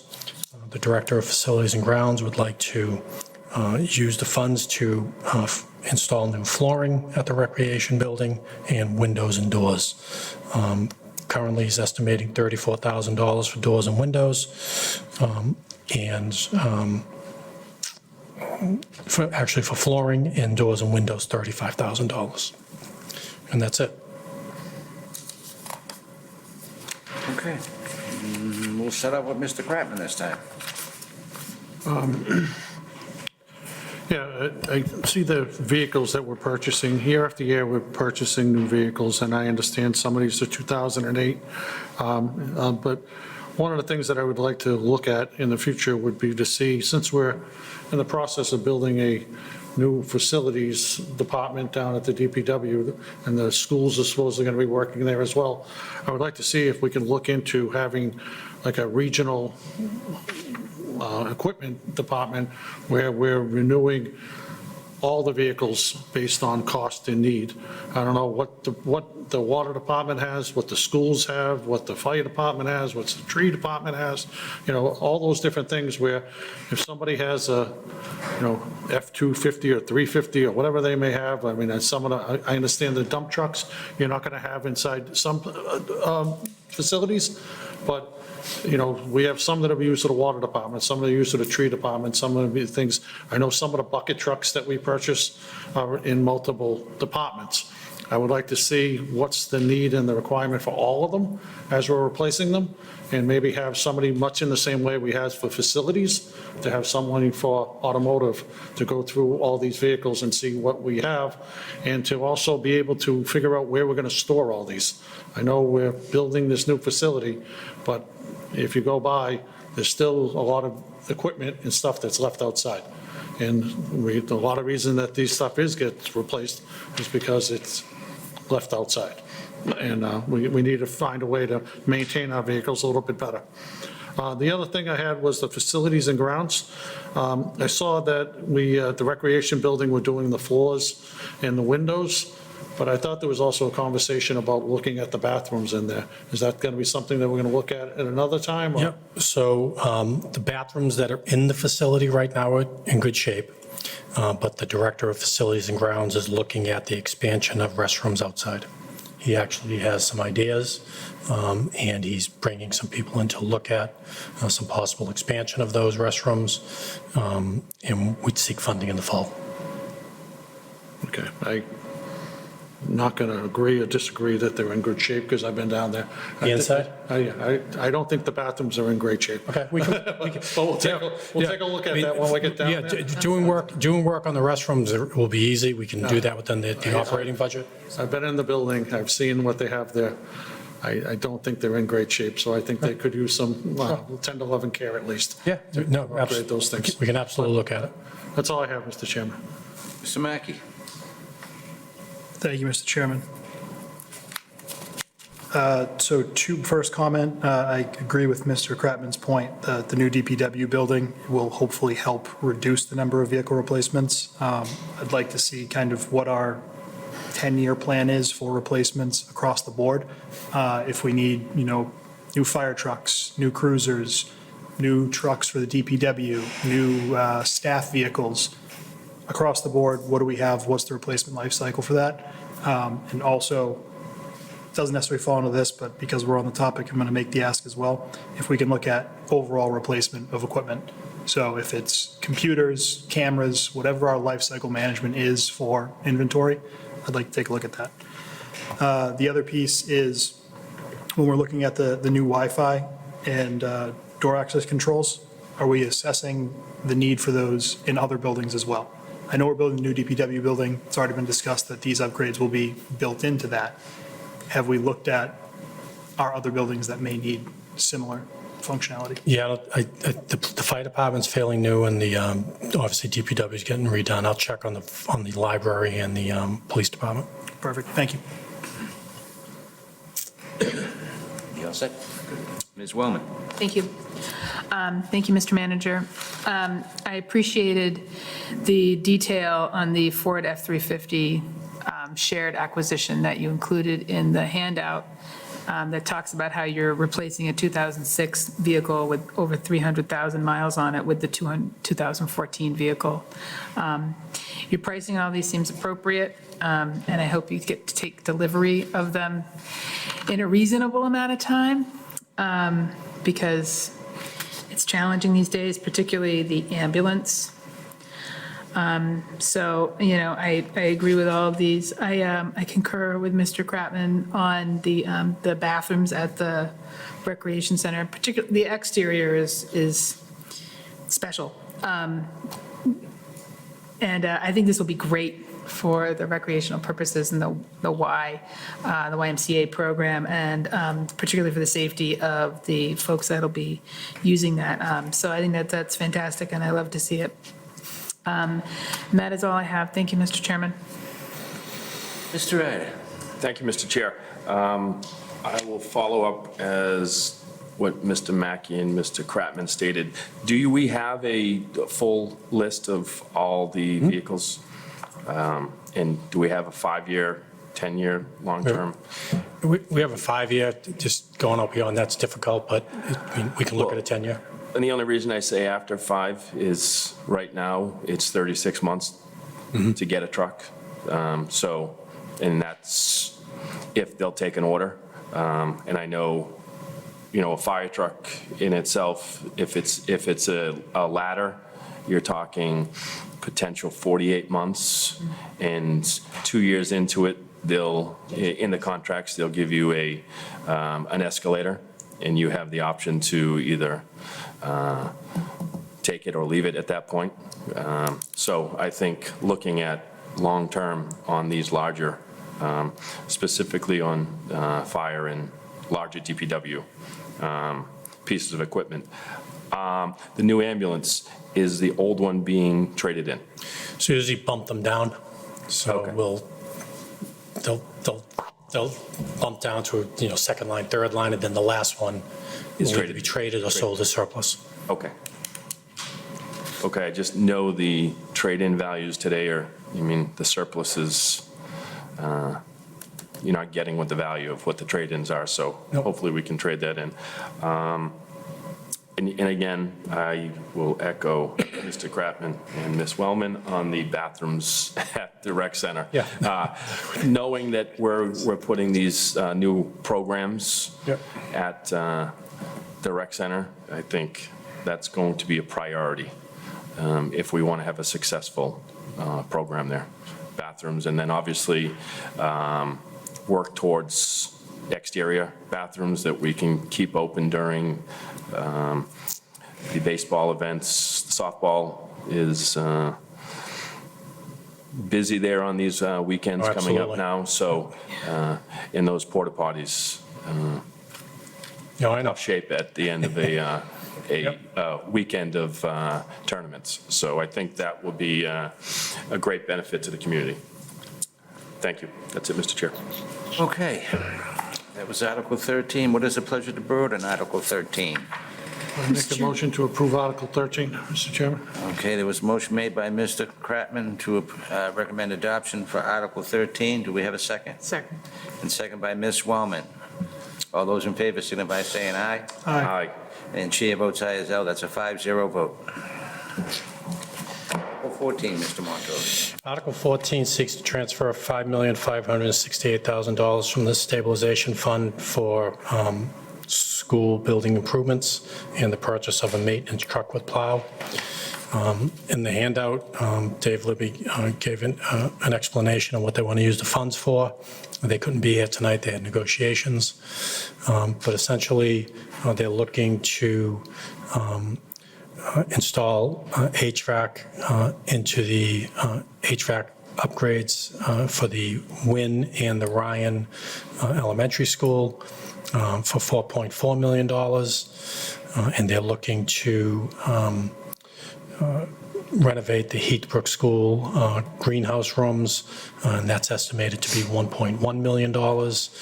They had some issues there that they had an insurance claim due to flooding, and they want to go beyond the work that was done there to make the improvements to the Heathbrook. And then the maintenance truck and plow, that truck that they want to buy for $68,000 is replacing a 2012 pickup truck, which has been used for maintenance and plowing. The existing truck has rotted and now passed and will not pass inspection. So that's in general what they want to use the funds for. Going back to the Ryan School and the Wynn Middle School, the estimated cost for the Wynn Middle School is $2.5 million, and the Ryan School is $1.9 million. Okay, we'll start with Mr. Ryder this time. Thank you, Mr. Chair. Now, this HVAC, will this condition the entire school? As far as I know, it will. Okay.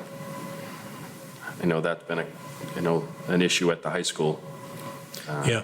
Having, I know that was a large, an issue of debate during the center school.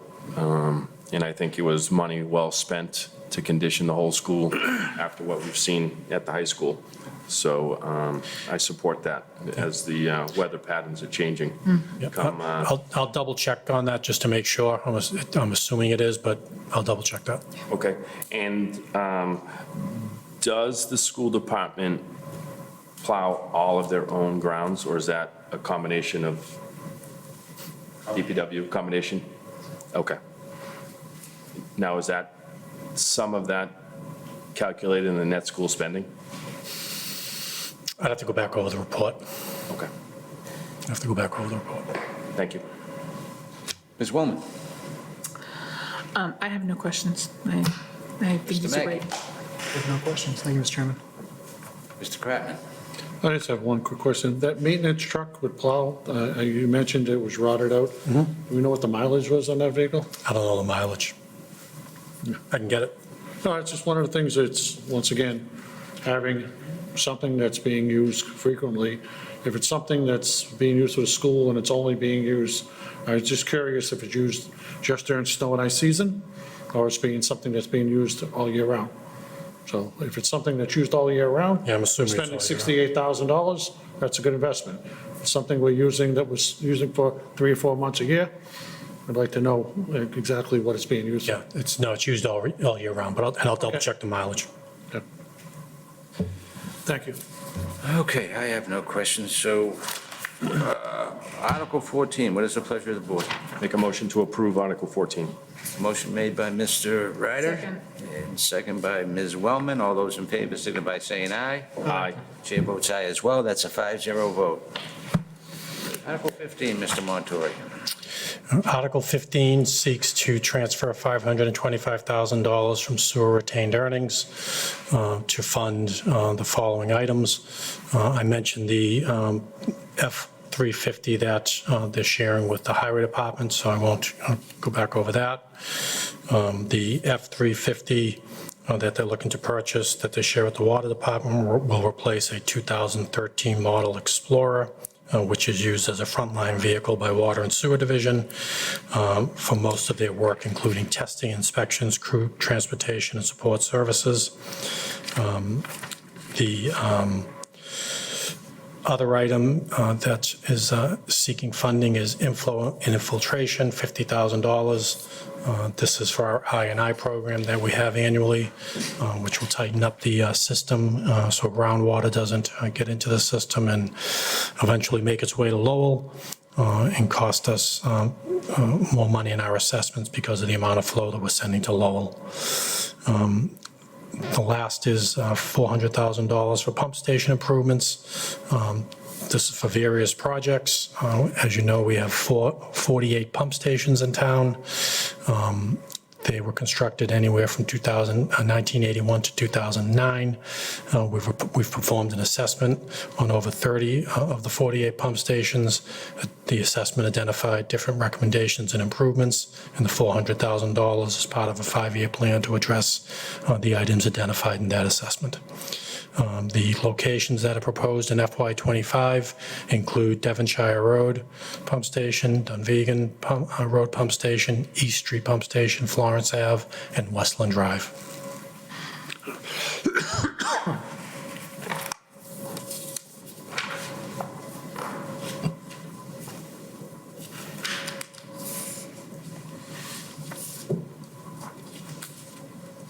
Any questions? We'll start with Mr. Kratman. I have no questions. Mr. Mackey, No questions. Ms. Wellman, I have no questions. Mr. Ryder. I have a few. Okay. Just on pump stations, do you know specific what is being done at those specific stations? Or if you don't have that, you could get that at some point? That's a great question through you, Mr. Chair, to Mr. Ryder. It depends on the pump station. Some of them have the vacuum pumps that we're trying to replace because they're very, inefficient. Others, it's control panels that need to be upgraded, things like that, the SCADA systems. Okay. Are all, through you, Mr. Chair, to the manager, to Mr. Hardiman, are all the pump stations have communications back to DPW, or they are Yes. on SCADA? Yes, They are? yes. Okay. That's it for now. If you could provide at some point, you did a analysis on all those, if you could send that over so we can take a look at it. Yes, I will. Definitely. Appreciate it. Thank you, Mr. Chair. Okay. Article 15. What's the pleasure of the board? Mr. Chairman, make a motion to recommend adoption of Article 15. Okay, motion made by Ms. Wellman. Do we have a second? Second. Second by Mr. Mackey. All those in favor, signify by saying aye. Aye. And the chair votes aye as well. That's a 5-0 vote. Article 16, Mr. Montori. Article 16, seeking to transfer $625,000 for a water enterprise fund retained from water enterprise fund retained earnings for the following items. We talked about the 2 vehicles that are being replaced. The other items that are listed is the continuation of the hydrant replacement program that we have funded every year. The $150,000 in funding to replace approximately 25 fire hydrants as part of the ongoing replacement program. Again, this is something we appropriate each year. The town has approximately 1,600 hydrants, and we've replaced a fair amount since 2016. I think we've replaced maybe 600 since then. 350, and we need to replace the remaining as we go along on an annual basis. Water treatment plant upgrades, $400,000. The plan is to use the funding to replace a set of raw and finished water pumps, including VFDs. The set of pumps were installed in 1999, and they've reached their useful life, and we're looking to replace them as part of this article.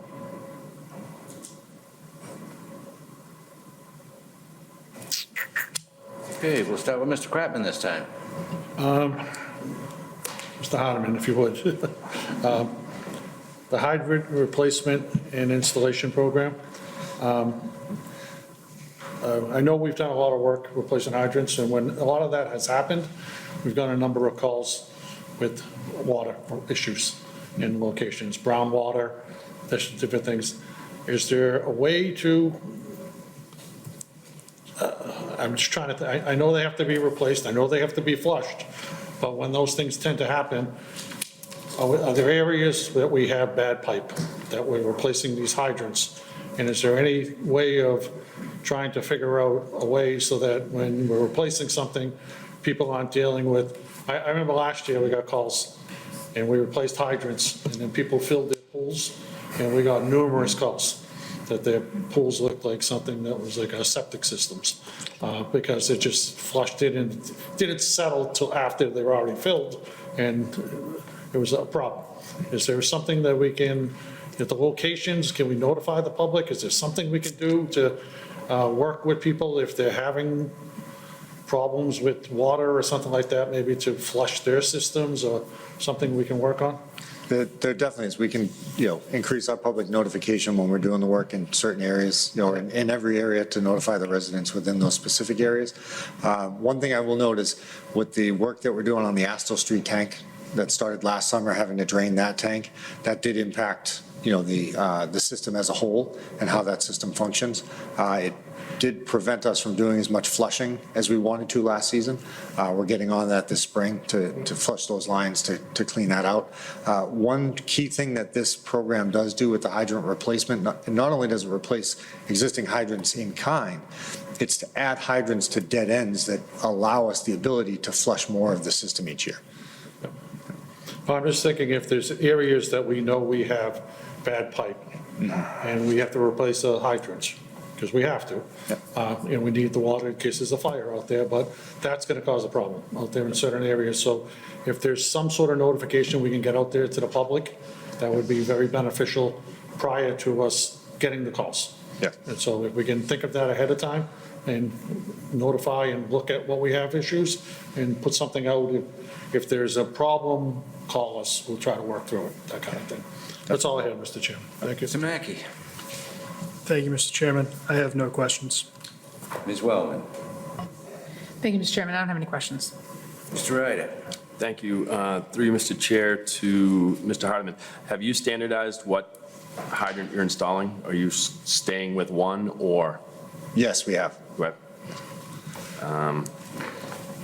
Again, are you flushing daytime, nighttime, or a combination? We typically, our flushing program occurs after hours, usually after dinner time, to give residents a chance to do what they need to do, and then we start the flushing. Okay.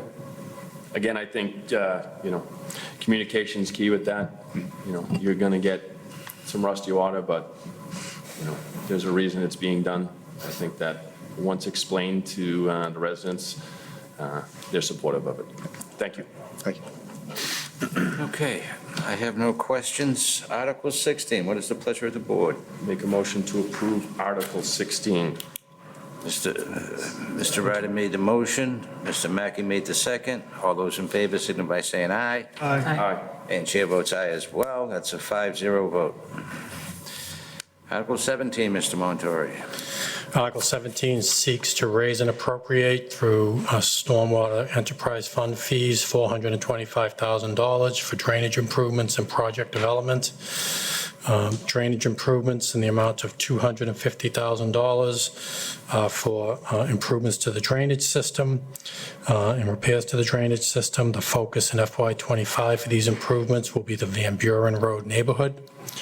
Under project development, $175,000. This will be part of, it's always an annual request for the next designing of improvements and repairs. The $175,000 in fiscal 2025 will include the design of drainage improvements on Franklin Street, Glenwood Road, School Street, and the design of culvert improvements on Pinnacle Street near Dunvegan. Okay, any questions? We'll start with Mr. Ryder this time. Thank you, Mr. Chair. Through you to the manager. Pinnacle near Dunvegan is, obviously the issues we had on Pinnacle in prior years. What is the extent of this work? And will that have an impact on traffic? Thank you. Through you, Mr. Chair, to Mr. Ryder. The culvert that was replaced on Pinnacle several years ago is the exact same vintage, the exact same style as the culvert that we're looking to have replaced. It likely will have an impact on traffic when we go to construct that, just due to the magnitude of it and the road will need to be closed in order to cross that. Okay, have you started permitting on that yet? We have not, no. Okay.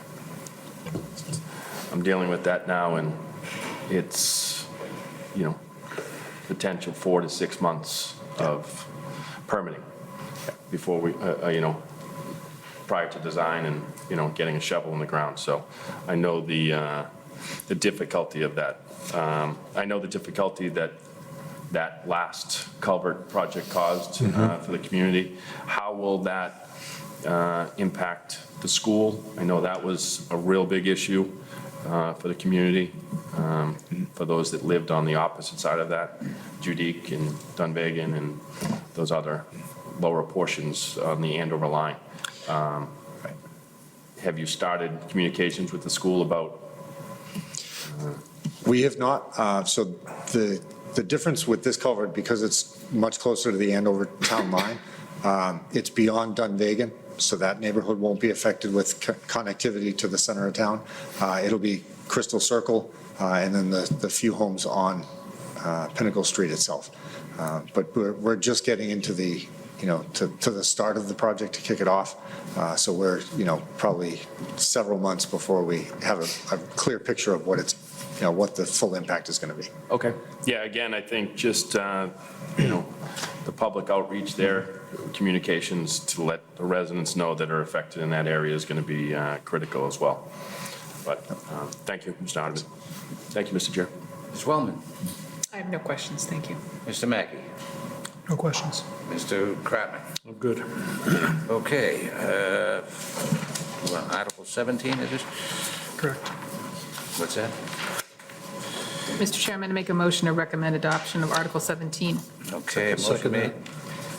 Motion made by Ms. Wellman, second by Mr. Kratman. All those in favor, signify by saying aye. Aye. The chair votes aye as well. That's a 5-0 vote. Article 18, this is a request to borrow $5.4 million for the Water Enterprise Fund and for debt service to be funded through the Water Enterprise Fund for improvements to the water distribution system per the 5-year capital plan. As I mentioned, this will address approximately 3 miles of pipe. The locations for the upgrades in FY25 include South Tewksbury Phase 3, which includes portions of South Street, Oak Street, Benson Road, and adjoining roadways. It will also address Pringle Street and Hill Street. Okay, we'll start with Ms. Wellman. What? I can't believe it. I have no questions, Mr. Chairman. Mr. Ryder. I'm all set, Mr. Chair. Thank you. Mr. Mackey. I have no questions. Thank you, Mr. Chairman. Mr. Kratman. I'm all set, thank you. Okay, the chair has no questions. On Article 18, do we have a, Mr. Chairman, I make a motion to recommend adoption of Article 18. Second. okay, we have a motion made by Ms. Wellman, second by Mr. Mackey. All those in favor, signify by saying aye. Aye. Chair votes aye as well. That's a 5-0 vote. Article 19 is seeking authorization to borrow $1.5 million to replace non-functioning water meter endpoints and meters. Majority of the meter endpoint replacements are due to dead batteries, which last approximately 10 years. The previous meter replacement program was finished in 2013, so we're at that point where we need to start the program again. The total cost of this project is $4.5 million, and we're looking to spread the cost over a 3-year period. As we mentioned, we're having meters that are stopping and not functioning, causing us to estimate reads. It's becoming a problem for residents, so we're seeking funding to start the project and get it done within the 3-year period. Okay, we'll start with Mr. Mackey. I have no questions, Mr. Chairman. Thank you. Mr. Kratman. I know we're looking at borrowing some of this money. Have we looked at what the current rates are for borrowing this money? I had all the estimates on the debt service came from our financial advisor. It was around 3.5% to 4%. Okay, that's all I have, Mr. Chairman, thank you.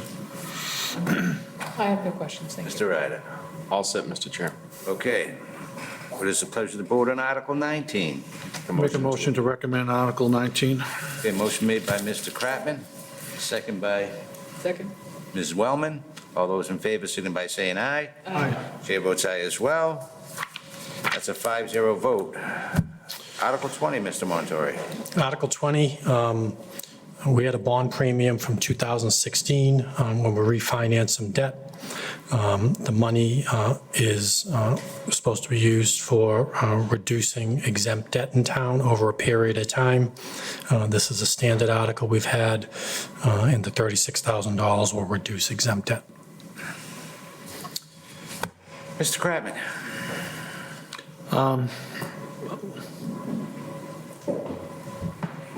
So we're paying off the bond premiums with this money, but then we're going to be borrowing money.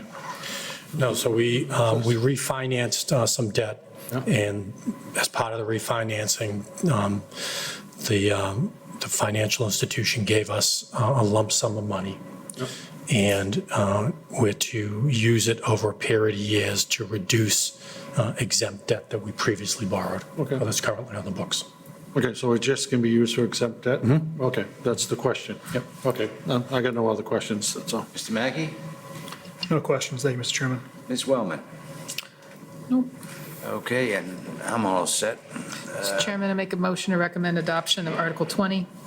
Okay, Ms. Wellman made a motion I'll second that. and a second by Mr. Kratman. All those in favor, signify by saying aye. Aye. Chair votes aye as well. That was a 4-0 vote. Mr. Ryder has left the room. Okay, Article 21, Mr. Montori. Article 20, go ahead. That's You want a to hold these? conservation. I think the CPA is not meeting till Tuesday night. So I think we should take Article 21, 22, 23, and 25 and table it to our next meeting. Any issues? Okay. I'll make a motion to table Articles 21, 22, 23, and 25. 25. Second. That's a motion made by Mr. Kratman, second by Mr. Ryder. All those in favor, signify by saying aye. Aye. Chair votes aye as well. That's a 5-0 vote. And now we're on to Article 24, Mr. Montori. Article 24 is the standard annual Housing Trust Fund article that we need to have on the warrant in accordance with the state statute that created the fund. And it just outlines the balance in the fund and the potential use of the funds if we choose to expend from it in FY25. Okay, any questions from board members? Hearing none. What is the pleasure of the board? Make a motion to approve. Article 24. Okay, we have a motion made by Mr. Ryder, second by Mr. Mackey. All those in favor, signify by saying aye. Aye. Chair votes aye as well. That's a 5-0 vote. Article 26, Mr. Montori. Article 26, again, is an article we see frequently at town meeting. We receive requests from abutters who are interested in buying town land that abuts their land. It's usually unbuildable land that they'd like to add to their parcel. These two parcels, we've had requests from abutters to purchase, and if approved, we'll go through an RFP process to sell them. Okay, any board member questions? Hearing none. What is the pleasure of the board? Mr. Chairman, make a motion to recommend adoption of Article 26. Okay, motion made by Ms. Wellman, Second. second by Mr. Mackey. All those in favor, signify by saying aye. Aye. Chair votes aye as well. That's a 5-0 vote. Article 27, Mr. Montori. Article 27 is an article we've had on town meeting previously. It authorizes the Board of Selectmen to grant or accept easements in conjunction with DPW projects, and it's specific to fiscal year '25, so it starts July 1, 2024, and goes through June 30th, 2025. And it just allows flexibility if the DPW, in the course of projects that they're doing, they need to grant or accept an easement. It gives the authorization to the selectmen to do so. That way, we don't have to stop the project and wait for a town meeting. Okay, board members, any questions? I have one question, Mr. Chair. Are the easements brought back to town meeting at this following meeting for adoption, or Nope, this gives the board a blanket authority, and it's very specific to DPW projects only. Okay. And it has a timeframe of a year. All right, thank you. Thank you, Mr. Chair. Any other questions? Hearing none. Mr. Chairman, I make a motion to recommend adoption of Article 27. Okay, Article 27, Ms. Wellman made a motion to adopt Article 27. Do we have a second? Second by Mr. Ryder. All those in favor, signify by saying aye. Aye. And chair votes aye. That's a 5-0 vote. Article 28, Mr. Monto. Article 28 seeks approval, authorization from town meeting for the selectmen to accept an easement from the Board of Trustees of Pine Hill Cemetery, which is owned by Harvard Medical School. This land abuts Chandler Wellfields, and the easement will allow us to build a boardwalk across a portion of that easement as part of a loop of the trail network at Chandler Wellfields. Any questions on Article 28? Hearing none. What is the pleasure of the board on Article 28? Mr. Chairman, I make a motion to recommend adoption of Article 28. Motion made by Ms. Wellman. Do we have a second? Second. Second by Mr. Kratman. All those in favor, signify by saying aye. Aye. Chair votes aye as well. That's unanimous, 5-0. Article 29, Mr. Montori. Article 29 is an article that seeks to transfer the following parcels that are listed, two on Melrose Ave and one on Cynthia Road, behind Cynthia Road, to the Tewksbury Conservation Commission to be held under the care and custody of the Conservation Commission for conservation purposes. These are parcels that were identified by the Open Space and Recreation Commission as a priority to put under the care and control of the Conservation Commission and is consistent with the Open Space and Recreation Plan. Okay. Any questions from board members? Hearing none. What is the pleasure of the board on Article 29? Make a motion to approve Article 29. Okay, motion made by Mr. Ryder, second by Mr. Mackey. All those in favor, signify by saying aye. Chair votes aye as well. It's a 5-0 vote. Article 30 is an article that transfers the care, control, and management and custody of the North Street Elementary School to the town from the school department or school committee. And it's similar to what they did with the Trahan School. And once this is approved, we'll evaluate what we want to do with the school. But most likely, since we have RFPs due this week on the Trahan School, but I have not heard much interest in it. So most likely, similar to the Trahan, we'll be looking at taking them down. Okay, Article 30. What is the pleasure of the board? Mr. Chair, I do have one question. Do we have an estimated cost, through you to Mr. Manager, do we have an estimated cost on demolition of those two It's schools? approximately $2 million per school. Per school. All right, thank you. Through. Mr. Kratman? Yeah, so I drive by the North Street quite frequently, and it seems like it's being used quite frequently.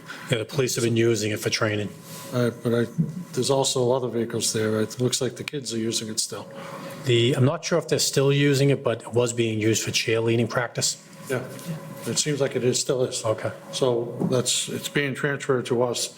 When would this take effect? Immediately. Is there a way to find out from the school department, like when they, I'd like to, I go by quite frequently and I see cars pulling in and out of there. It's not the police department. It's a lot of other vehicles going in. And so there's people going in and out of that school quite a bit. So, I'll find out what it's being used for. yeah, thank you. Youth sports. Mr. Mackey? Thank you, Mr. Chairman. Similar to the initiative we did with the cybersecurity assessment, there's potentially an opportunity to partner with the National Guard. We have an engineering unit up in Methuen, and they have to get hours to certify for using heavy machinery and all that. I know they've done engagements in the past where they do partner with Army Corps of Engineers to do activities. So it might be worth at least asking the question. We would likely still be on the hook for getting rid of the materials, but the cost of taking the buildings down may be something we can mitigate. So, Sure, we can do that. Thank you. Ms. Wellman? No, I have no questions. Thank you. Okay, what is the pleasure of the board on Article 30? Mr. Chairman, I make a motion to recommend adoption of Article 30. A motion made by Ms. Wellman, Second. second by Mr. Ryder. All those in favor, signify by saying aye. Aye. And chair votes aye as well. That's 5-0. Okay, Article 31, Mr. Then Montour. the next article is to create, it was wishful thinking, right? So close, so close. Yes. Right. Well, I know I'm turning it over to Steve at the next article, so. The Article 31 creates a stabilization fund for the Shawshene Valley Regional Vocational Technical School District. They were in to the board a few months ago discussing this issue. Essentially, creates a stabilization fund similar to what the town has, so they can put any excess funds into that fund where it will collect interest and be used for future capital use, capital projects. That building is going to be in need of some upgrades, so any money they can put in the stabilization fund for future use will help all of the communities in the area because they'll have saved the money for that purpose. Each year, they have an excess and deficiency, which is their free cash. The way the state requirements are, if they have over 5% or over in the excess and deficiency in their budget, they have to return that anything over 5% to the cities and towns. In talking with the other towns and we're talking with Shawshene, we feel it's better that that money go in the stabilization fund for future projects, which will end up costing the towns anyways. So having the fund is a good thing for the tech, and it's similar to what other technical schools have. Ms. Kratman? You may have answered my question, but I didn't get it clear. So did the other towns that are involved with Shawshene Tech, did they approve this? Some of them haven't gone to town meeting yet, but there is support from the other towns to do this. Yeah. Yeah. Okay. But if one of the towns decide to vote against it, does it, It's still a majority. still the majority? Okay. All right, okay, I'm all set, Mr. Chairman. Mr. Mackey? I have no questions. Thank you, Mr. Ms. Chairman. Wellman? Just to clarify, this is for Shawshene Tech to retain their earnings, not for the town to appropriate money from our resources. Correct. Thank you. Mr. Ryder? All set, Mr. Chair. Okay, Article 31, what is the pleasure of the board? I make a motion to adopt Article 31. Okay, motion made by Mr. Kratman, Second. and second by Ms. Wellman. All those in favor, signify by saying aye. Aye. Chair votes aye as well, that's 5-0. Okay, Article 32. Article 32 seeks to get authorization for the board to submit a home rule petition to change the deed for the Little League baseball fields on Chandler, East, and Livingston.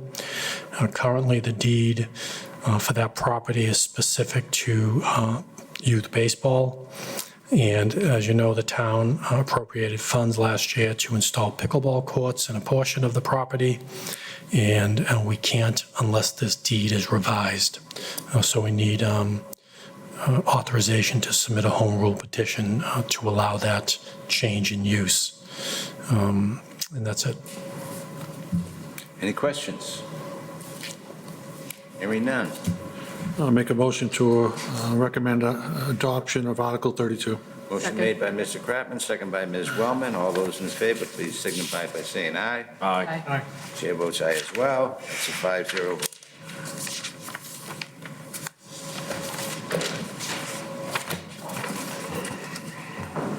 Article 33.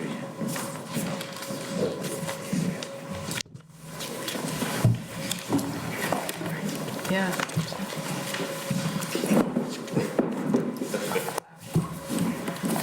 Biology.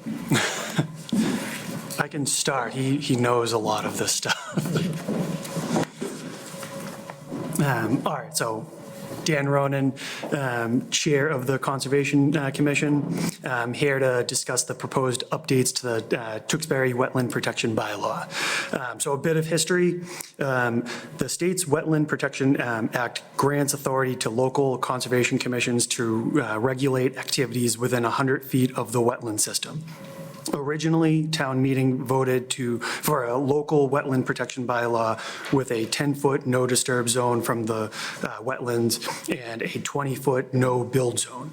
In the early 2000s, town meeting voted to expand these buffers to a 25-foot no disturb zone and a 50-foot no build zone. These buffer zones have been in place for about 25 years now. In 2009, there was another rewrite of the entire wetland protection bylaw. Additional amendments were approved in 2012 and 2013. Between the rewrite in 2009 and subsequent amendments and updates to the state laws, there are now a few conflicts between our bylaw and state law. The Conservation Commission originally started working on this bylaw update in 2021. I, another commission member, and the agent went through the entire bylaw, making recommendations. We then reviewed the changes with the other commission members for their approval. Last year, we were before the board to present this bylaw, and while there weren't any concerns over the substance of the changes themselves, there were concerns over the amount of public outreach we had done. I'm sorry, I lost my place, that we had done for the, and the clarity of the proposed changes. So in addition to the discussions we had during our bi-weekly meetings, we also conducted 2 separate virtual public meetings, one in November of 2023 and another in January of this year, where these meetings, these virtual public meetings, we presented the proposed changes and residents were able to ask questions. These sessions were widely publicized on local media and they were recorded. They're now posted to the town website. All right, so why do we hope to change the bylaw? Originally, we intended to improve the organization and readability along with making the bylaw more consistent with the state's Wetland Protection Act. As we took a closer look, we realized that there are some bigger issues. We believe the current local bylaw places an undue burden for smaller scale projects that the state law and regulations do not require. So this disproportionately affects residents doing simple home improvement projects and expansions. We hope to address these burdens with an update to the RDA process and updating the requirements for the 50-foot no-build zone, among other changes and improvements. Under our proposed bylaw, requests for determination of applicability, RDAs, will no longer be public hearings subject to the abutter notification requirements. They will still be required to place a legal ad in the newspaper prior to the meeting, which is a requirement under the state wetland protection, the state's Wetland Protection Act. So RDAs are the most common type of application brought to the Conservation Commission from regular Tewksbury residents. Residents are often applying to do simple home improvement projects, such as building or redoing a deck, adding a new pool, repaving their driveways, adding a shed to their yard, or just redoing their landscaping.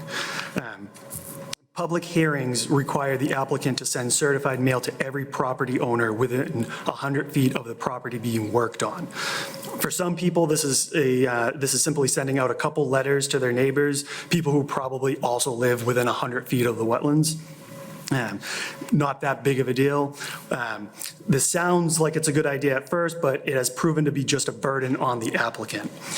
This change is intended to alleviate that burden put on residents when filing applications, as the cost to send certified mail to an abutter is $8.69 per letter. Those living in condos, larger subdivisions, or even just next to one may spend hundreds of dollars on the mailing alone. That's on top of any other costs associated with the project. So I've been on the Conservation Commission since early 2020. The commission has heard upwards of 130 RDA applications in that time. I don't want to make the claim that no abutters have ever shown up to speak on any of those RDA hearings, but I can't think of a single time in which a resident has presented significant opposition to an RDA application.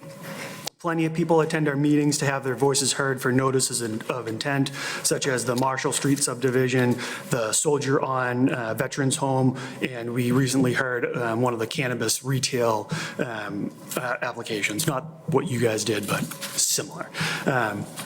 So far there hasn't been much concern over things like their neighbors putting up decks, pools, or paving driveways, but yet we continue to burden the applicant by sending out expensive certified letters.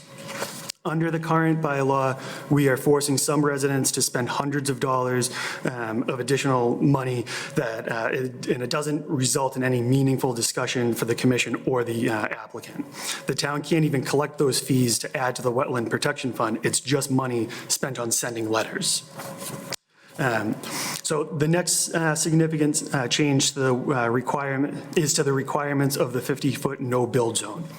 If you want to do anything within 100 feet of the wetlands, you are required to get approval from the Conservation Commission. Just like the names, no building within the 50-foot no-build zone and no disturbance within the 25-foot no-disturb zone. Under the current bylaw, if an applicant proves that it's unavoidable to do a little bit of work in the 50-foot no-build zone because of things like topography or costs, the commission may allow 10% encroachment into the no-build zone. Under the proposed bylaw, this same allowance of a 10% encroachment is provided to applicants. However, the commission is also given the ability to allow further encroachment into the no-build zone if the applicant agrees to replicate a proportionate amount of wetlands or buffer zone elsewhere on the property. This change allows the commission to have built-in flexibility when reviewing projects that may go slightly over the 10% encroachment.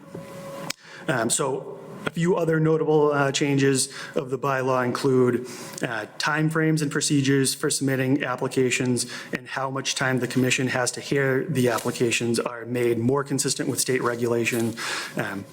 This just reduces confusion for an application that's being filed.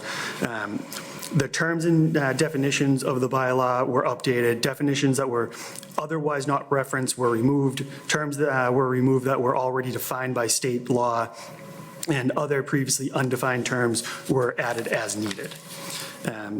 Constructed stormwater management systems are proposed to be subject to Conservation Commission regulation only under a specific set of circumstances.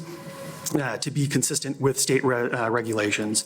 As an example, a man-made stormwater management system like a detention basin wouldn't be considered a jurisdictional resource area by themselves if it was created after November 18th, 1996. That's the date the stormwater management policy went into effect.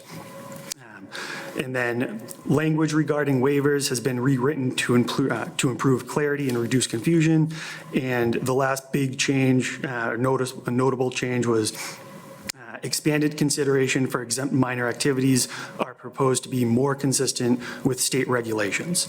This ultimately means that more minor activities such as the paving of driveways, pavement of existing roadways, and utility improvements are more likely to not require a formal permitting procedure. So going forward, as some of you may know, our conservation agent, Joe Fontaine, recently announced his departure. We're sad to see him go, but we wish him the best of luck. He's been a huge asset to the town and the Conservation Commission. When he first started, because the bylaw was at times contradictory or unclear, he would present different hypothetical situations to the commission, trying to better understand how the commission would like him to interpret the bylaw. A lot of the reorganization and readability we tried to implement with this bylaw rewrite is an attempt to codify how the commission would like the agent to interpret the law. With his departure, it's especially important to update the bylaw so any future agent can really hit the ground running and have a level of consistency and predictability for the applicants. So that's all I have. I just want to briefly add that, as Dan had said, Joe was a big help in getting this all kicked off, and I think we're going to benefit from an updated bylaw. I've supervised the conservation agent since 2001 and have seen these rewrites over time. They've tried to resolve different issues over time, but I think this is probably the best product that we've brought forward as far as streamlining, lowering costs, and providing services to the residents. And I wanted to point out the last time that this was before the board in September, I think it was, before the special town meeting.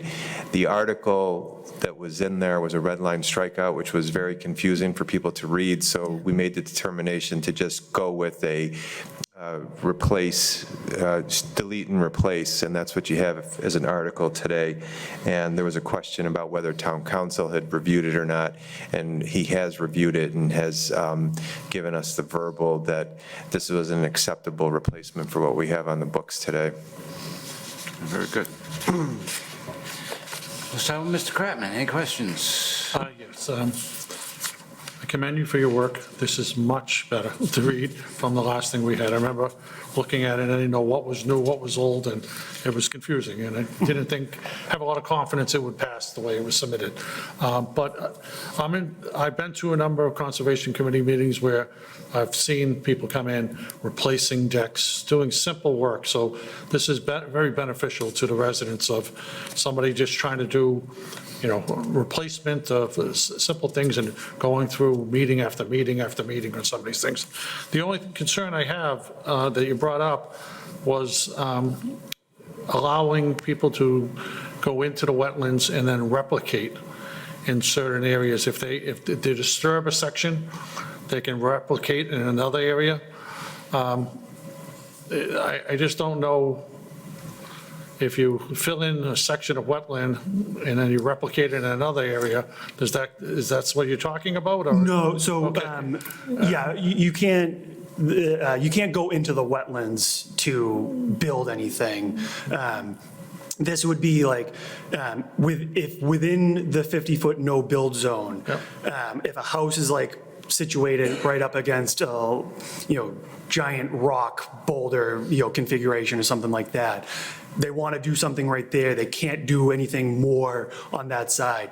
Elsewhere on the property, they could replicate buffer zone or wetlands. It wouldn't be, they would never be able, be allowed to disturb the wetlands. It's elsewhere on the property to My build more. thought process, listening to that, was I know a lot of this has to do with people putting above-ground pools and other things that are out there, not really digging, but they are doing some work out there, and they have to put the soils and other things in, and it's happened. I've been to meetings where people have accidentally gone into that area and you've had them replicate it.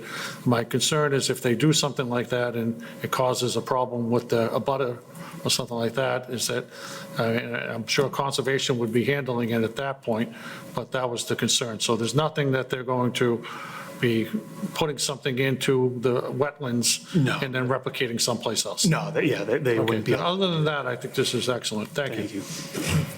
Mr. Mackey? Thank you, Mr. Chairman. So yeah, huge improvement. It was very difficult to follow last time. I think the delete and replace was a good call. I did have a question, though. So the current bylaw, you said, allows for 10% encroachment to the no-build zone. Can you explain what the current setbacks are and then what the setbacks are changed to in this new bylaw? So the setbacks haven't been touched. It's still the 50-foot no-build zone and the 25-foot no-disturb zone. Okay.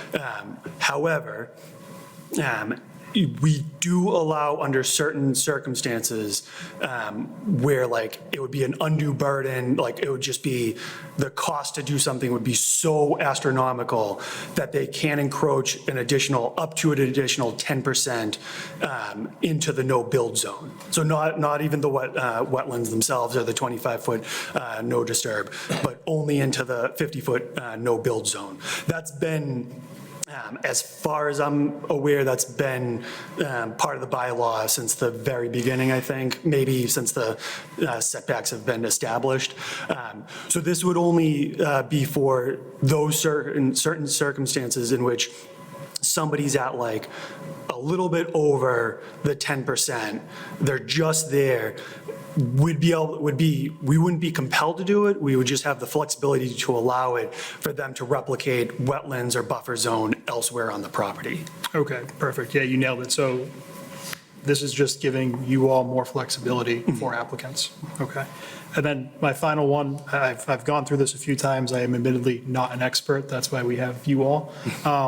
If somebody were to be opposed to this, what are the concerns that you've heard? What are what's the opposition that's been raised, if any, against this? I mean, we had a series of meetings during our regular biweekly conservation meetings. We didn't get any opposition then. During the two virtual public meetings, there was a few questions for clarity, but there was nobody, came out and saying, this is a bad idea, or get rid of this thing. It was mostly just clarifying questions that somebody had. Although I have heard from one person who said we should just get rid of the 25 and 50-foot buffers, so. We'll just build in the swamp, it's fine. No, okay, that was, I just, there's always somebody has a concern, so you guys have been doing this a lot longer. I am not an expert on this, so I didn't know if there was something you foresaw as a potential sticking point for people or an opposition that may be raised at town meeting. So if there's none of those, then I am good. Okay, Ms. Wellman. Thank you. Thank you for doing the additional outreach, and thank you for the formatting. The narrative that is in the handout is excellent, and folks can just read that before they look at the bylaw, and they'll get everything they kind of need. I really appreciate all of the work that you and Joe and your commission have put into this over the few years.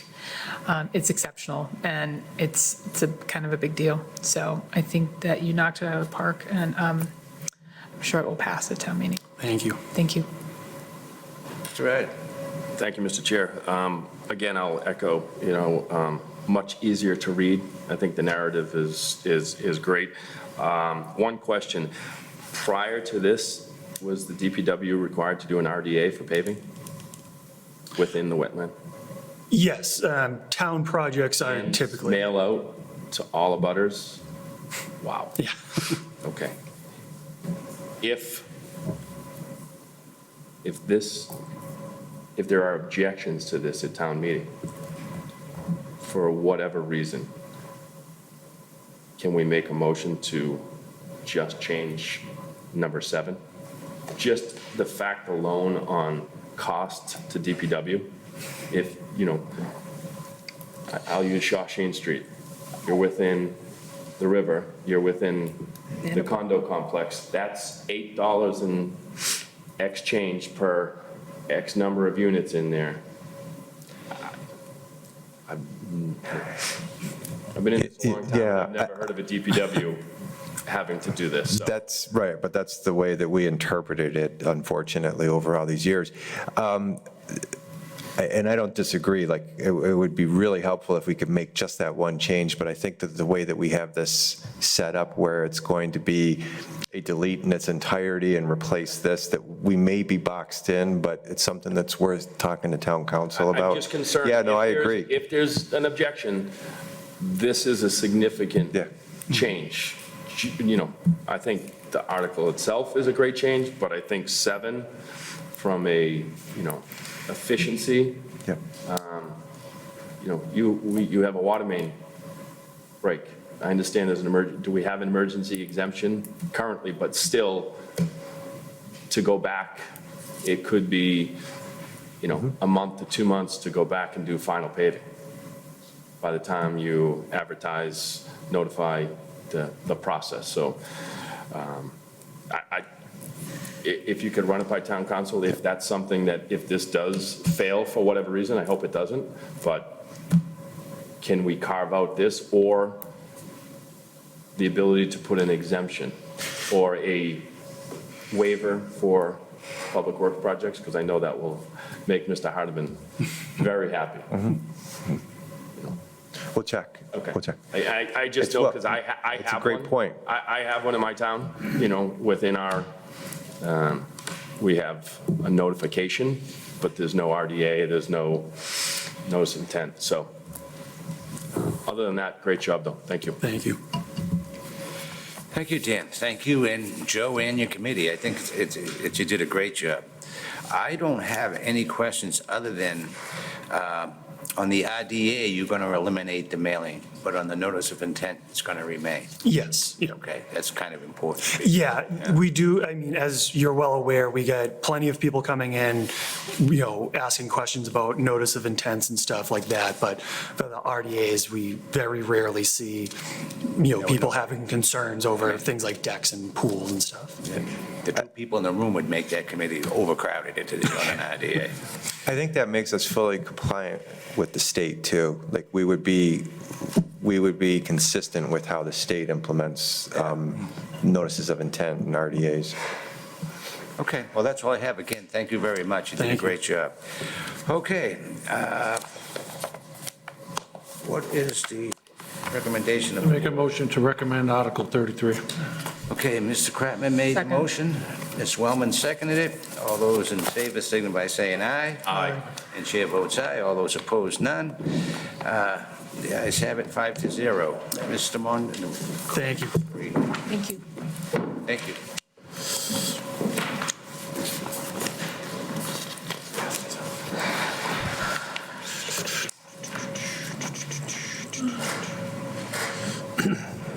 Article 36, 30, 35? 35 rather.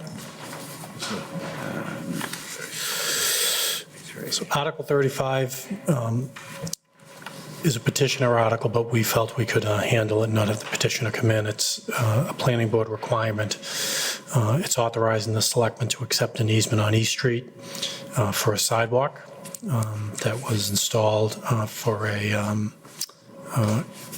business on East Street.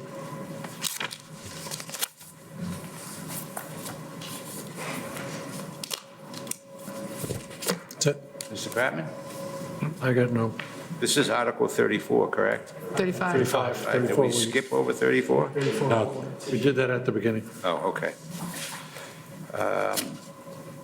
Mr. Mackey, any questions? No questions. Ms. Wellman? I have no questions. Mr. Ryder? No questions. And I have no questions. What is the intent of the board? Make a motion to approve Article 35. Okay, motion made by Mr. Second. Ryder, second by Ms. Wellman. All those in favor signify by saying aye. Aye. All those opposed say nay. Chair votes aye. That's a 5-0 vote. Article 36 is going to be amended.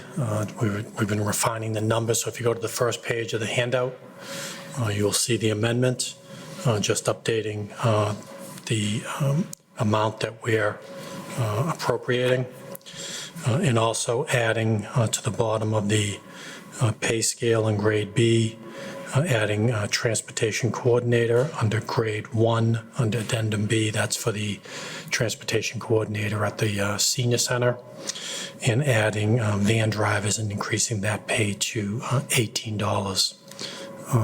It's right now 16 and change. The article, as amended, is seeking to give non-union employees a 2.5% increase in year one, another 2.5% increase in year two, and a 2.5% increase in year three. It's also increasing longevity in each of the levels by $150 a year. The total cost for the first year is $162,043. Of that, $150,877 is coming from the general fund, within funds we set aside for cost of living increases. The water enterprise fund cost is $4,947, and cable enterprise is $6,218.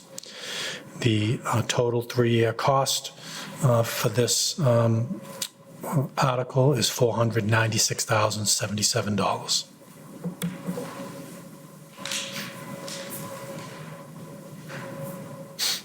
Mr. Ryder? No questions, thank you. Ms. Wellman? I have no questions, thank you. Mr. Mackey? No questions, thank you. Mr. Kratman? I have no questions, but I do have a comment. I thank you for putting this together. I know we're having difficulty retaining quality employees.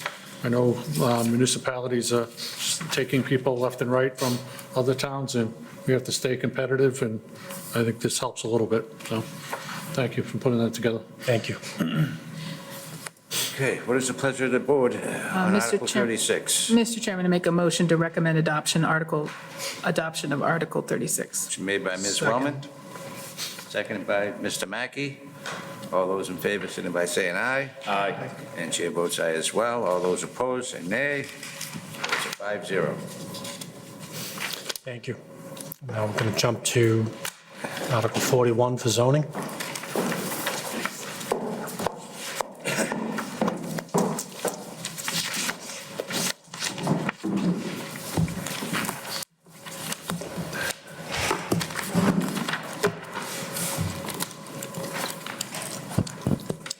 Good evening. For the record, Alexandra Louder, Community and Economic Development Planner for the town. Here to discuss MBTA communities, of course. Articles 41 and 42 are articles that, if adopted, bring the town of Tewksbury into compliance with the MBTA communities law. The work done to date toward the adoption of a compliant bylaw amendment is a continuation of the work we do at the Planning Board and Zoning Board of Appeals to ensure overall compliance with Mass General Law, Chapter 40A, the Zoning Act. This board has been kept apprised of the status of the compliance process since the beginning, so I will not go through the nuts and bolts of the law itself. Instead, I will highlight the compliance checkpoints and outreach measures undertaken over the last year. On January 27th, 2023, the town submitted an interim plan for the second compliance checkpoint to show what steps it would take to adopt a compliant bylaw amendment, which included an outreach schedule and tentative public hearing target dates. The state approved this general plan on March 3rd, 2023. On June 27th of the same year, as the initial outreach measure beyond public education on the law, which occurred during several planning board hearings, a survey was launched to solicit resident feedback on potential sites for the district.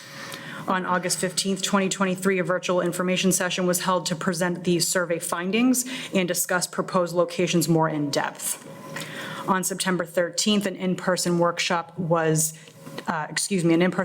held to discuss site-specific advantages and disadvantages, and it was held at the library. On October 12th, 2023, a second in-person feedback session to discuss public works and public safety input on the potential sites was held at the Senior Center.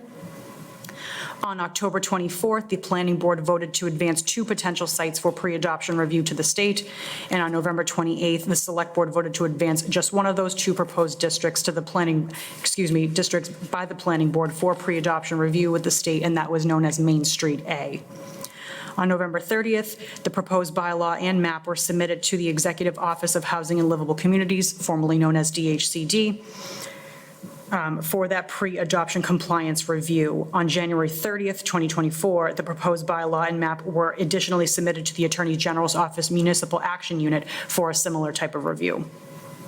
On February 12th, 24, the Planning Board voted to submit the Main Street A district proposal to the town meeting warrant under its sponsorship, which was done on February 17th, later that week. On February 28th and 29th, respectively, both agencies, the Executive Office of Housing and Livable Communities and the Attorney General's Office, responded to our pre-adoption review requests. EOHLC had 3 points of clarification in the bylaw language, and the Attorney General's Office returned with no comments. On March 25th, the Planning Board conducted its public hearing required under Mass General Law, Chapter 40A, Section 5, for any proposed zoning amendment, and issued a unanimous recommendation to adopt. And just last night, on April 22nd, the Finance Committee also issued a unanimous recommendation to adopt. And with that, town meeting will have the opportunity to vote on the proposed district on May 8th. And as a final outreach effort, since January, I've been holding office hours at the Senior Center and the library the last Tuesday and Thursday of each month, respectively, to give residents an opportunity to ask questions about this article or planning in general, understanding that folks may not always be comfortable speaking at public hearings, preferring a one-on-one conversation. And just briefly, what this district looks like, again, you folks are mostly familiar with it, but for the benefit of the conversation, the proposed district is located on the southern end of Route 38. It spans on both sides of Main Street, starting at Al Fresca and ending at Shawsheen and the Main Street intersection. The 2 largest properties of the district acreage-wise are Heathbrook Plaza, which contains Aubuchon Hardware and the Push Cart, and Oakdale Plaza, which contains Market Basket. The dimensional requirements for the district borrow from existing zoning bylaw or remain unchanged from the underlying district, which is the mixed-use business district. This zoning district would be adopted as an overlay, meaning that the existing mixed-use business district requirements and allowed uses remain in full effect. The overlay district allows for additional possible uses, and it does not affect the continued existence of ongoing successful businesses. It is an and rather than a replacement of what we have today. And just in summary, this bylaw amendment puts the town in an advantageous position where it brings us into compliance with the MBTA communities law and ensures the town retains as much local control as possible. And I'm happy to answer any questions. Mr. Chairman, can I just follow up on one more thing before you go to the board? I just want to make sure, I just want to state, because I think it's important, this is not something that staff brought forward, right? This is a state statute that was adopted and was put on the communities that are within the MBTA communities area. Staff at this level has only worked to comply with the law. Okay, it doesn't mean that we think this is a good law. We're just working on compliance. And Alex and Steve have done a great job in doing that. And I think that's important to note because I think some people think we're the advocates of MBTA communities and we created this monster. We're just working on compliance and we've done a good job keeping the town in compliance. What happens from here is town meeting's decision.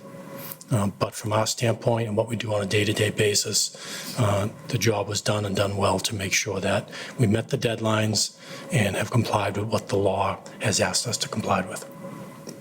Okay, very good. Mr. Kratman? Thank you. Mr. Montori, you hit it on the nail. I understand that you're doing your job, you're bringing this forward, and I said at the last meeting, I applaud you for your work on this. On some of these things, though, I do disagree. There's comments in here where it says, it does not compel communities to pay for infrastructure improvements to accommodate future development.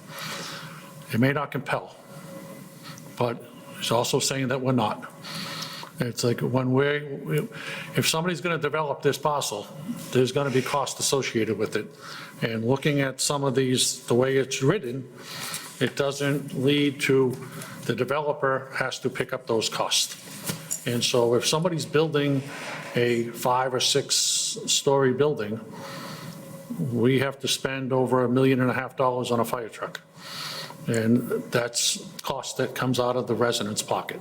So those are costs that will come in.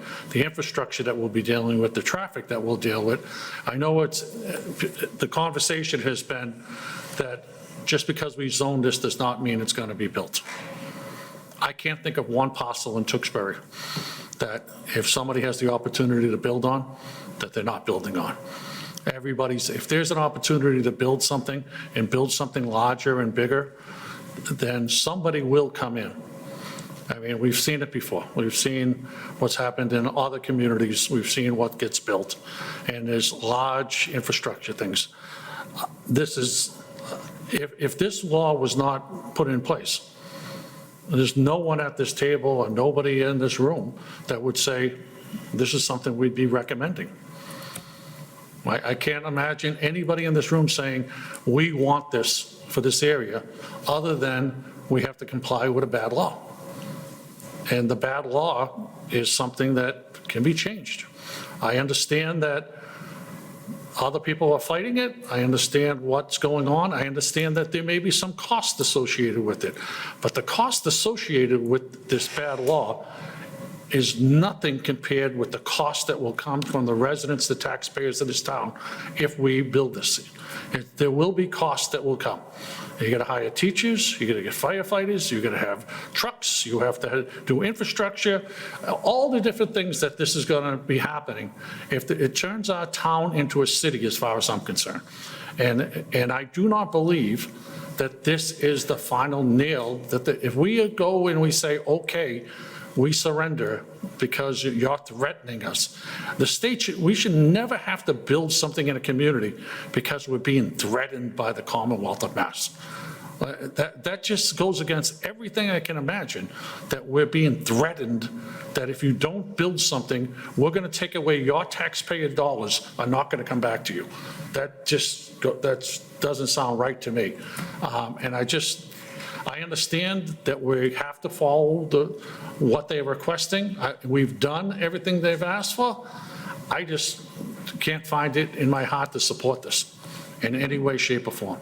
But thank you for your hard work. It's nothing against, I applaud you for the work you've done. I know how much hard work you've put into this, and like I said, I just don't think it's good for Tewksbury, and that's how I'll leave it. Thank you. Mr. Mackey. Thank you, Mr. Chairman.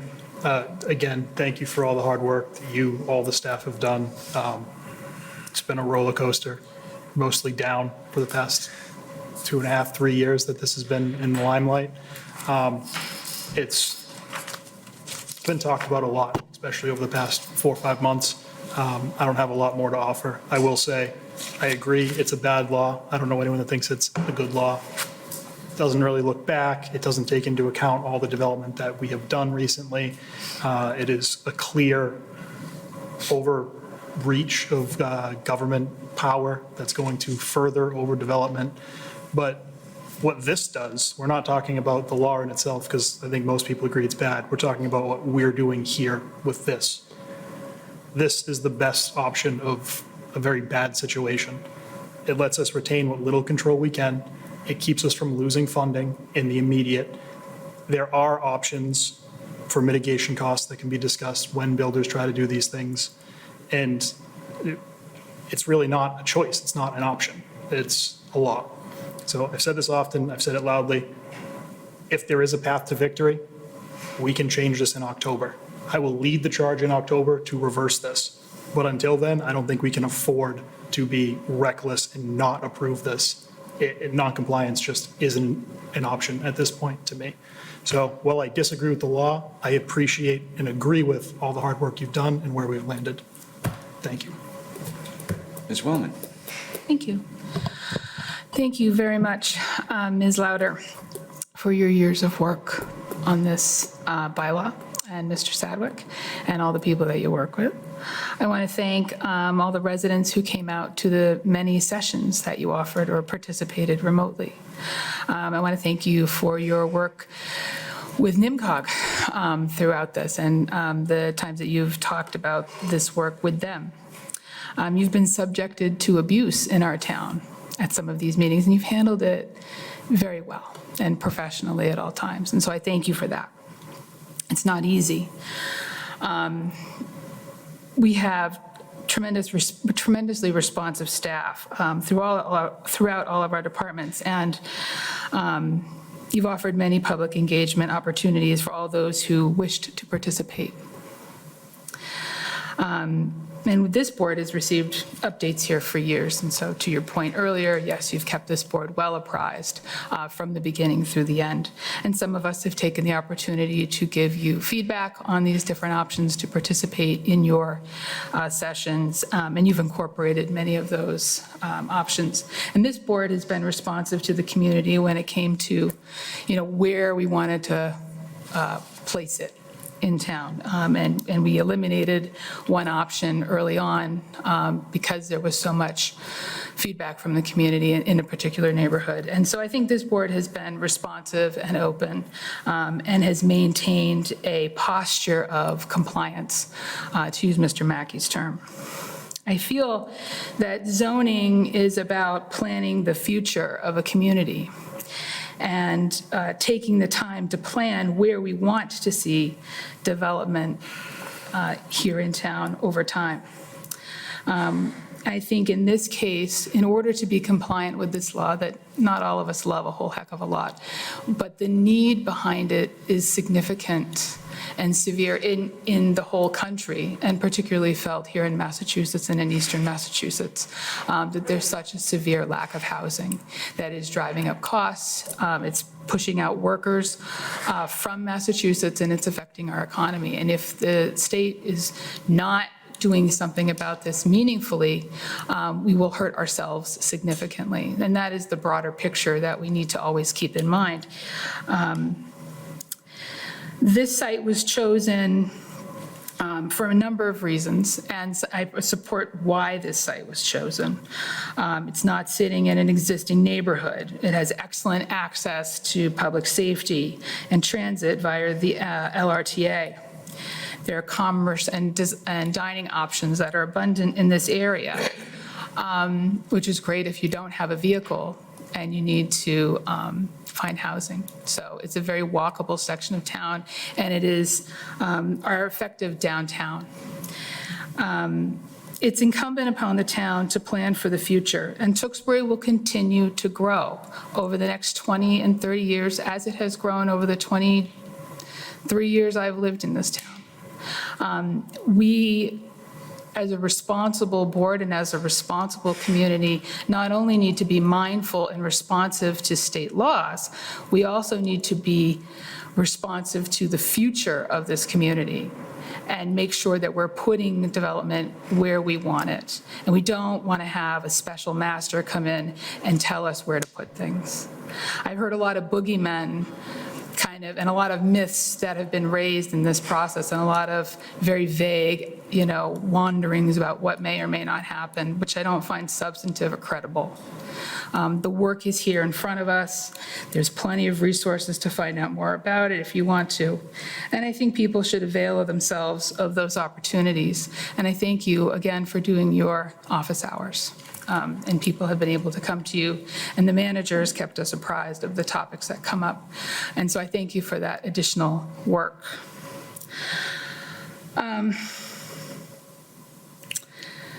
It's important for us to understand where we want to preserve open space and where we want to put housing development in this community. And this is an opportunity for us to remain compliant with the law, to maximize local control, which this is Tewksbury, we like local control. And if we cede that to the state, I feel that's foolhardy. So once again, I thank you for your work, and I support this effort and these articles. Thank you. Thank you, Mr. Chairman. Mr. Ryder. Thank you, Mr. Chair. Again, I will echo, understanding your job, your role, you have to, what you've done. I completely understand the role of a municipal employee. I understand that as well as Jane does, and so I can appreciate what you've had to do.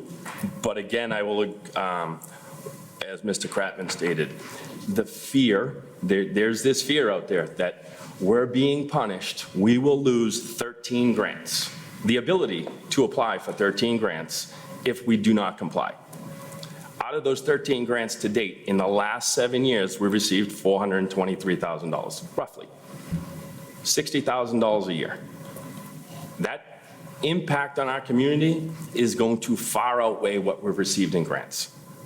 I think it's going to far outweigh what the impact on our traffic, our infrastructure. I mean, we know our infrastructure is in significant, there are significant issues at some of our pump stations. Our wastewater pump station that this site will lead to, the numbers don't lie that, it's a 3.9 MGD facility at the East Street pump station. It likes to work around 2 MGD. I mean, these are standard numbers. They're at 1.16 MGD. Basic numbers, if built 1,215 units at, as you stated, families to move to town, they're probably 2 3-bedroom units. So you're looking at 330 gallons per day per bedroom. Somewhere in the 600 to 800, 900,000 gallons of sewage that is going to go to this pump station. That is a significant impact on our community. We had that station 3 years ago, robocalls going out to the town. We had a major stoppage. How will that impact our residents? That's going to be an expense on our residents. There are no impact fees in Massachusetts. The contractor's not going to be giving us $5 million to upgrade our wastewater infrastructure, $5 million for our water infrastructure. Our traffic is drive down 38 on a Saturday morning. You can't. You crawl. Those are impacts. Never mind what the impact on our schools will be. I mean, 1,200 units, we're looking at families. What will that impact be on our school? We're looking at another school now. Last year, Center School, roughly average family is feeling a $330 tax increase on that school. If we need to build another school, to maintain the capacity for these children that are going to come to town when it's built. It's going to be built. That's another $300 at a $60 million cost. A new school right now is probably $120 million. You know, this was pre-COVID numbers. So you want to double that number? $600 annually for a new school? These are significant impacts on the resident in this town. It's going to change the landscape of our town. And I understand you guys have a role, but I think the residents, I moved to this community for a town, that town feel. I moved out of a city. We will become a city when we put another 1,200 units into this area. I don't want to see that for my community. I don't think the residents want that. And I understand there's this fear of we're going to be sued. They're going to have a special master. But I don't think we need to rush into this. Milton's fighting this right now. As you stated, 20% of the communities have complied. They're all waiting. Mansfield today announced that they're sitting back and going to wait. So I think it's in the best interest of our community to sit back and wait. See how this lawsuit plays out. Let somebody else fight the fight. But again, I think it's to continue to keep our town what it is. And I'm not against development. Served on the planning board, I was for responsible development. And this is not responsible development. This is a development that is being forced on 177 communities. It's a bad, bad law. And sometimes communities have to stand up and say no.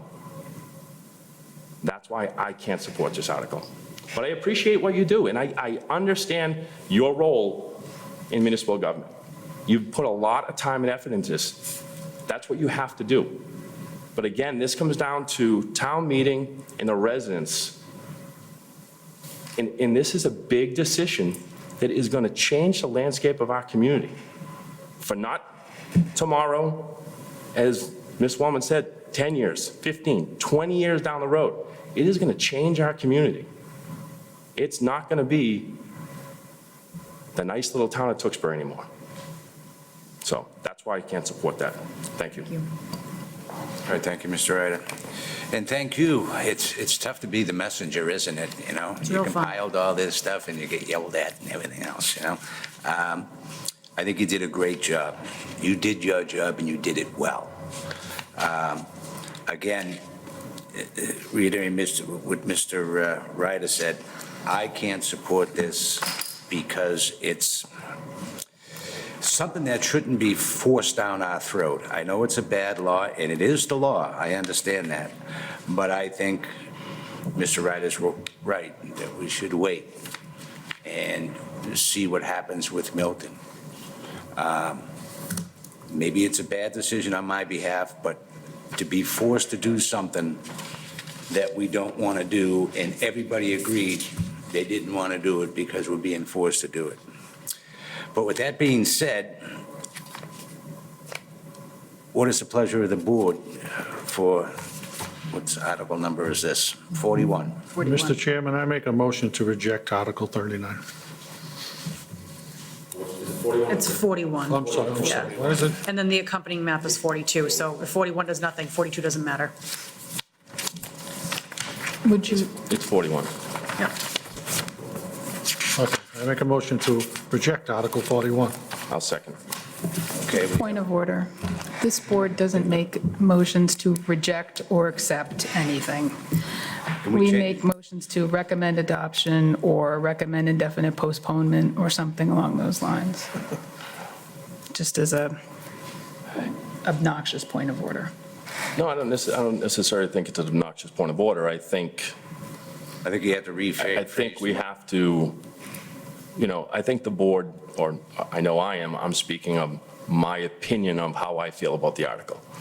And I think, I mean, if we need to get legal counsel to rule whether we can have the ability to reject an article, I think we can. In my opinion, I think you can reject an article. This isn't This sorry. isn't, We're not This is a rejecting. planning board article. This is a planning, but we can reject not to support approve. it. Correct. And I think we have can the not ability to support do it. that. Can't, you have to vote it at town meeting. I understand, but the board either, we've adopted or we've voted to adopt articles No, tonight. we haven't. We have voted to approve- recommend recommend. adoption. Well, That's- then we're It's a fine recommending that point. we don't. Again, I think it's. That's what I'm saying. I'd So like if you some want clarification. If you want to recommend indefinite postponement, but you can also turn around and recommend that non-adoption. you could do that. And I think that's the easiest thing for us to do. So if Mr. Kratman, you want to change a motion that, My motion was to reject the adoption of the article. So that's the way I. To recommend to not recommend. defeat the article, something like that, okay. Okay, and I second, I guess I want clarification on.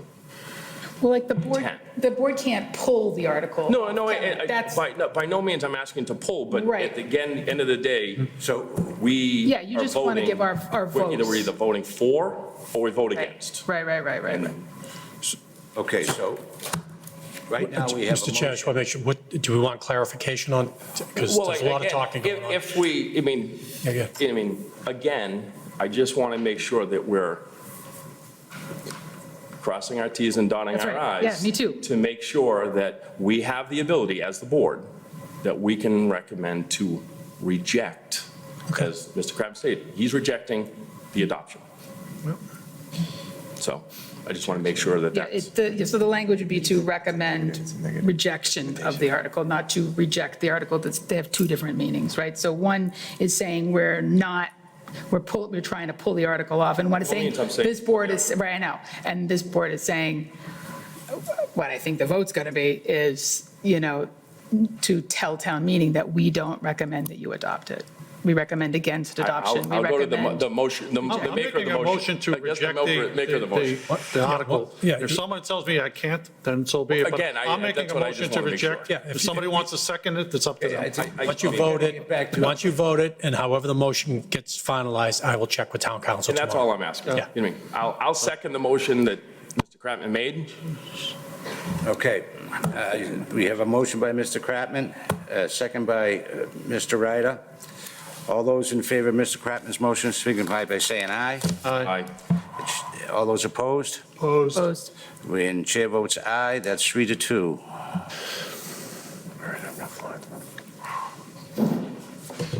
So Okay? we're just going to skip 42, correct? We could make the same motion. You should make this, I would act on 42. Okay. I think we Yeah, we legally want have to, yeah. So I will make a motion. Do we want to, Not recommend. I'll make the same motion for Article 42. We have a motion for Article 42. I'll second that motion. What is the motion, Mr. Ryder? To reject adoption. Reject adoption. Okay, we have a motion by Mr. Ryder to reject adoption. Do we have a second? It's second. Okay, all those in favor of Mr. Ryder's motion, please signify by saying aye. Aye. All those opposed? Opposed And chair votes aye. That's a 3-2 vote. for the minutes lady. You want to tell her what those votes were? Okay, oh yeah, for the minutes, it was Ms. Wellman and Mr. Mackey opposed, Mr. Holland, Mr. Ryder, and Mr. Kratman approved. Okay, what's next?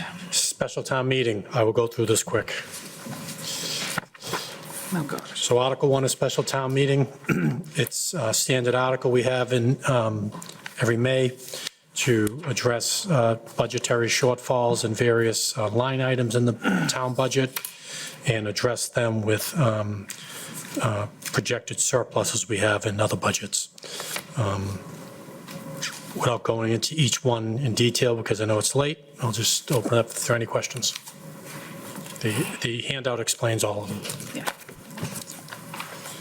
All right, we're on Article 1. Article 1, yep. Board members, any questions? Hearing none, what is the pleasure of the board? I'll make a motion to approve Article 1. Okay, Mr. Ryder's making a motion to Recommend adopt, adoption. recommend adoption Recommend of Article 1. adoption from Article 1. Second. Second by Ms. Wellman. All those in favor, signify by saying aye. Aye.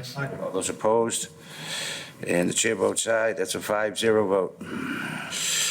Article 2 is transferring $137,79 from free cash to fund three items that are listed in this article. The first is for town hall repairs and maintenance for repairs to the HVAC system. As most of you on this board know, we had no heating for at least a month. There were leaks in the piping in the attic for the HVAC system where we lost pressure. And every time we found one leak within the fittings that were rusting and leaking, we repaired that and found another. So the cost for those emergency repairs were $95,000. We also had two cruisers that were in accidents. The replacement costs were higher than what the insurance covered for each cruiser. The $32,014 is that difference. And then bulletproof vests and other expenses. This is a reimbursement account for a grant that we didn't receive all the grant funding, so we need to come up with $10,003.79 before June 30th to cover that deficit. That's it. Okay, on Article 2, any questions from board members? I just have one question.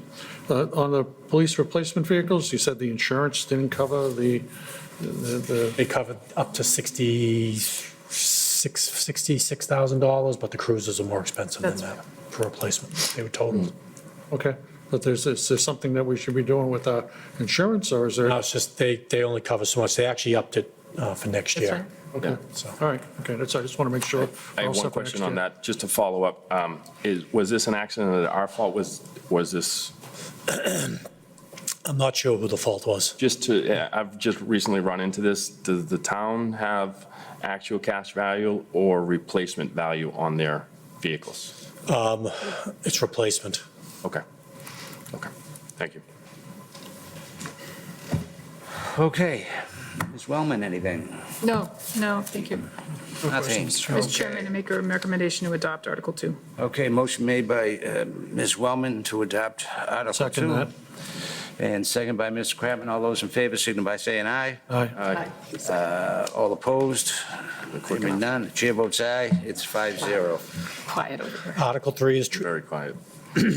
Article 3 is transferring $447,572.36 from free cash to address the FY24 snow and ice deficit. We set aside $600,000 each year at the beginning of the year to address snow and ice deficits. This is the deficit we have for FY24. We do not budget a large amount of money for snow and ice. We budget $256,000 a year, which probably doesn't get us past January in most cases.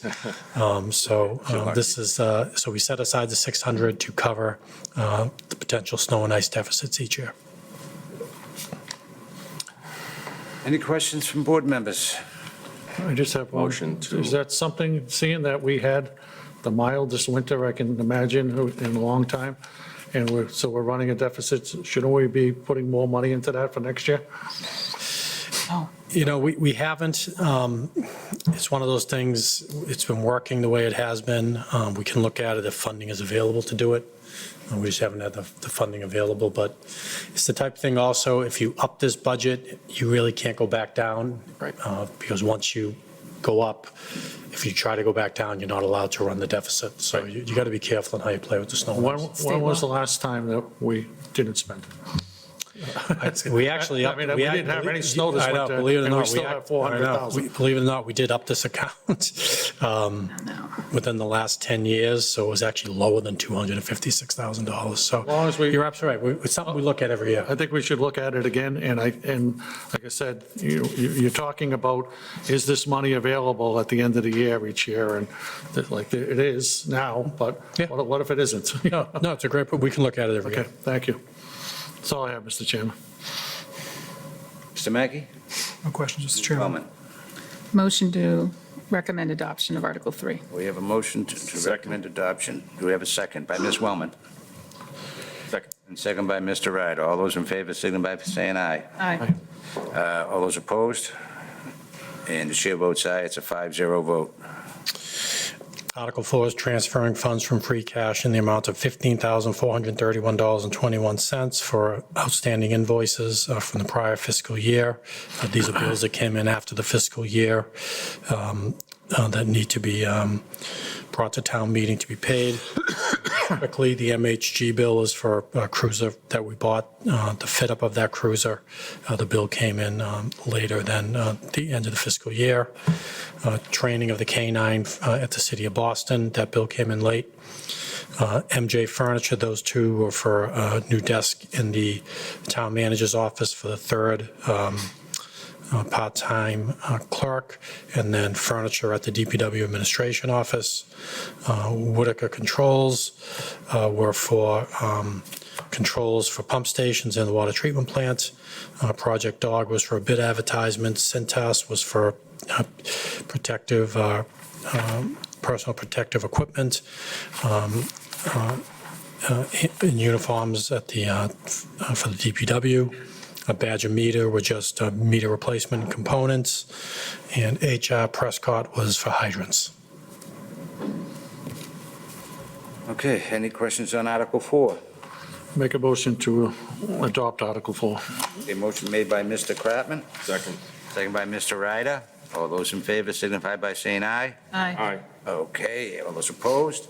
And the chair votes aye as well. That's a 5-0 vote. And then finally, Article 5 is to close an opioid stabilization fund that we created last year at town meeting. It was created at town meeting last year because that was the mechanism to take in the funding that we were receiving from the class action lawsuit that we received that will receive over $500,000 from over a period of time. The state this year determined that they don't want towns accounting for and utilizing stabilization funds. They want a special revenue fund. So we are going to close the opioid stabilization fund, and the town accountant has set up a special revenue fund to account for the funding. All right, thank you. Any questions on Article 5? Hearing none. What is the pleasure of the board? Make a motion to recommend adoption of Article 5. Motion made by Ms. Wellman to adopt Article 5. Do I have a second? Second. Second by Mr. Ryder. All those in favor, signify by saying aye. Aye. All those opposed? And the chair votes aye as well. That's another 5-0 vote. That is it, and thank you very much for all your support on the articles. Sure we don't I have a few appreciate more it. in here? Just check. Sure we don't have a few more? Does anybody need a break? Let's just finish it. We're done. Yeah, We're we're done. there. I need to go. Yeah, let's Town wrap it up. manager, I have no reports, I just did it in 3 That was hours. it. Town council invoice. council Oh, town invoices. council? Motion to adopt the town council invoice. Yeah, approved. There you go. Make a motion to approve town council, yes. Yeah, March 16 to 31. March 16th through March 31st, we recommend approval. Yep. So moved. Seconded. Yeah, all of the above. Aye. Motion made by Ms. Jane. Wellman, Yeah. Second by second by Mr. Ryder. All those in favor, signify by saying aye. Aye. Aye. And the chair votes aye as well. Motion passes. Okay, we have minutes. There are none. None. Board member reports. Mr. Kratman, I have nothing to report tonight. Mr. Mackey, Nothing to report tonight, Mr. Chairman. Ms. Wellman. I just wanted to remind folks that the Pride Picnic is Sunday, June 2nd, and we're accepting vendors and organizations who wish to participate, and they can email me through my select board email. And what's great news is that because I'm now the chair of NIMCOG, Tewksbury has a vote on the MPO. So that's kind of cool. Yeah, thank Mr. you. Ryder, anything? On the tip, He's not on any the boards. riders left the building. He's not currently on any boards right now. Okay. So Can't report. I can hear you. Mr. Ryder, you have no board member. You're not on any I'm boards. sorry, sir. not as Okay. of right now. Okay, and I just have one thing. I'd like to thank Mr. Ryder and Mr.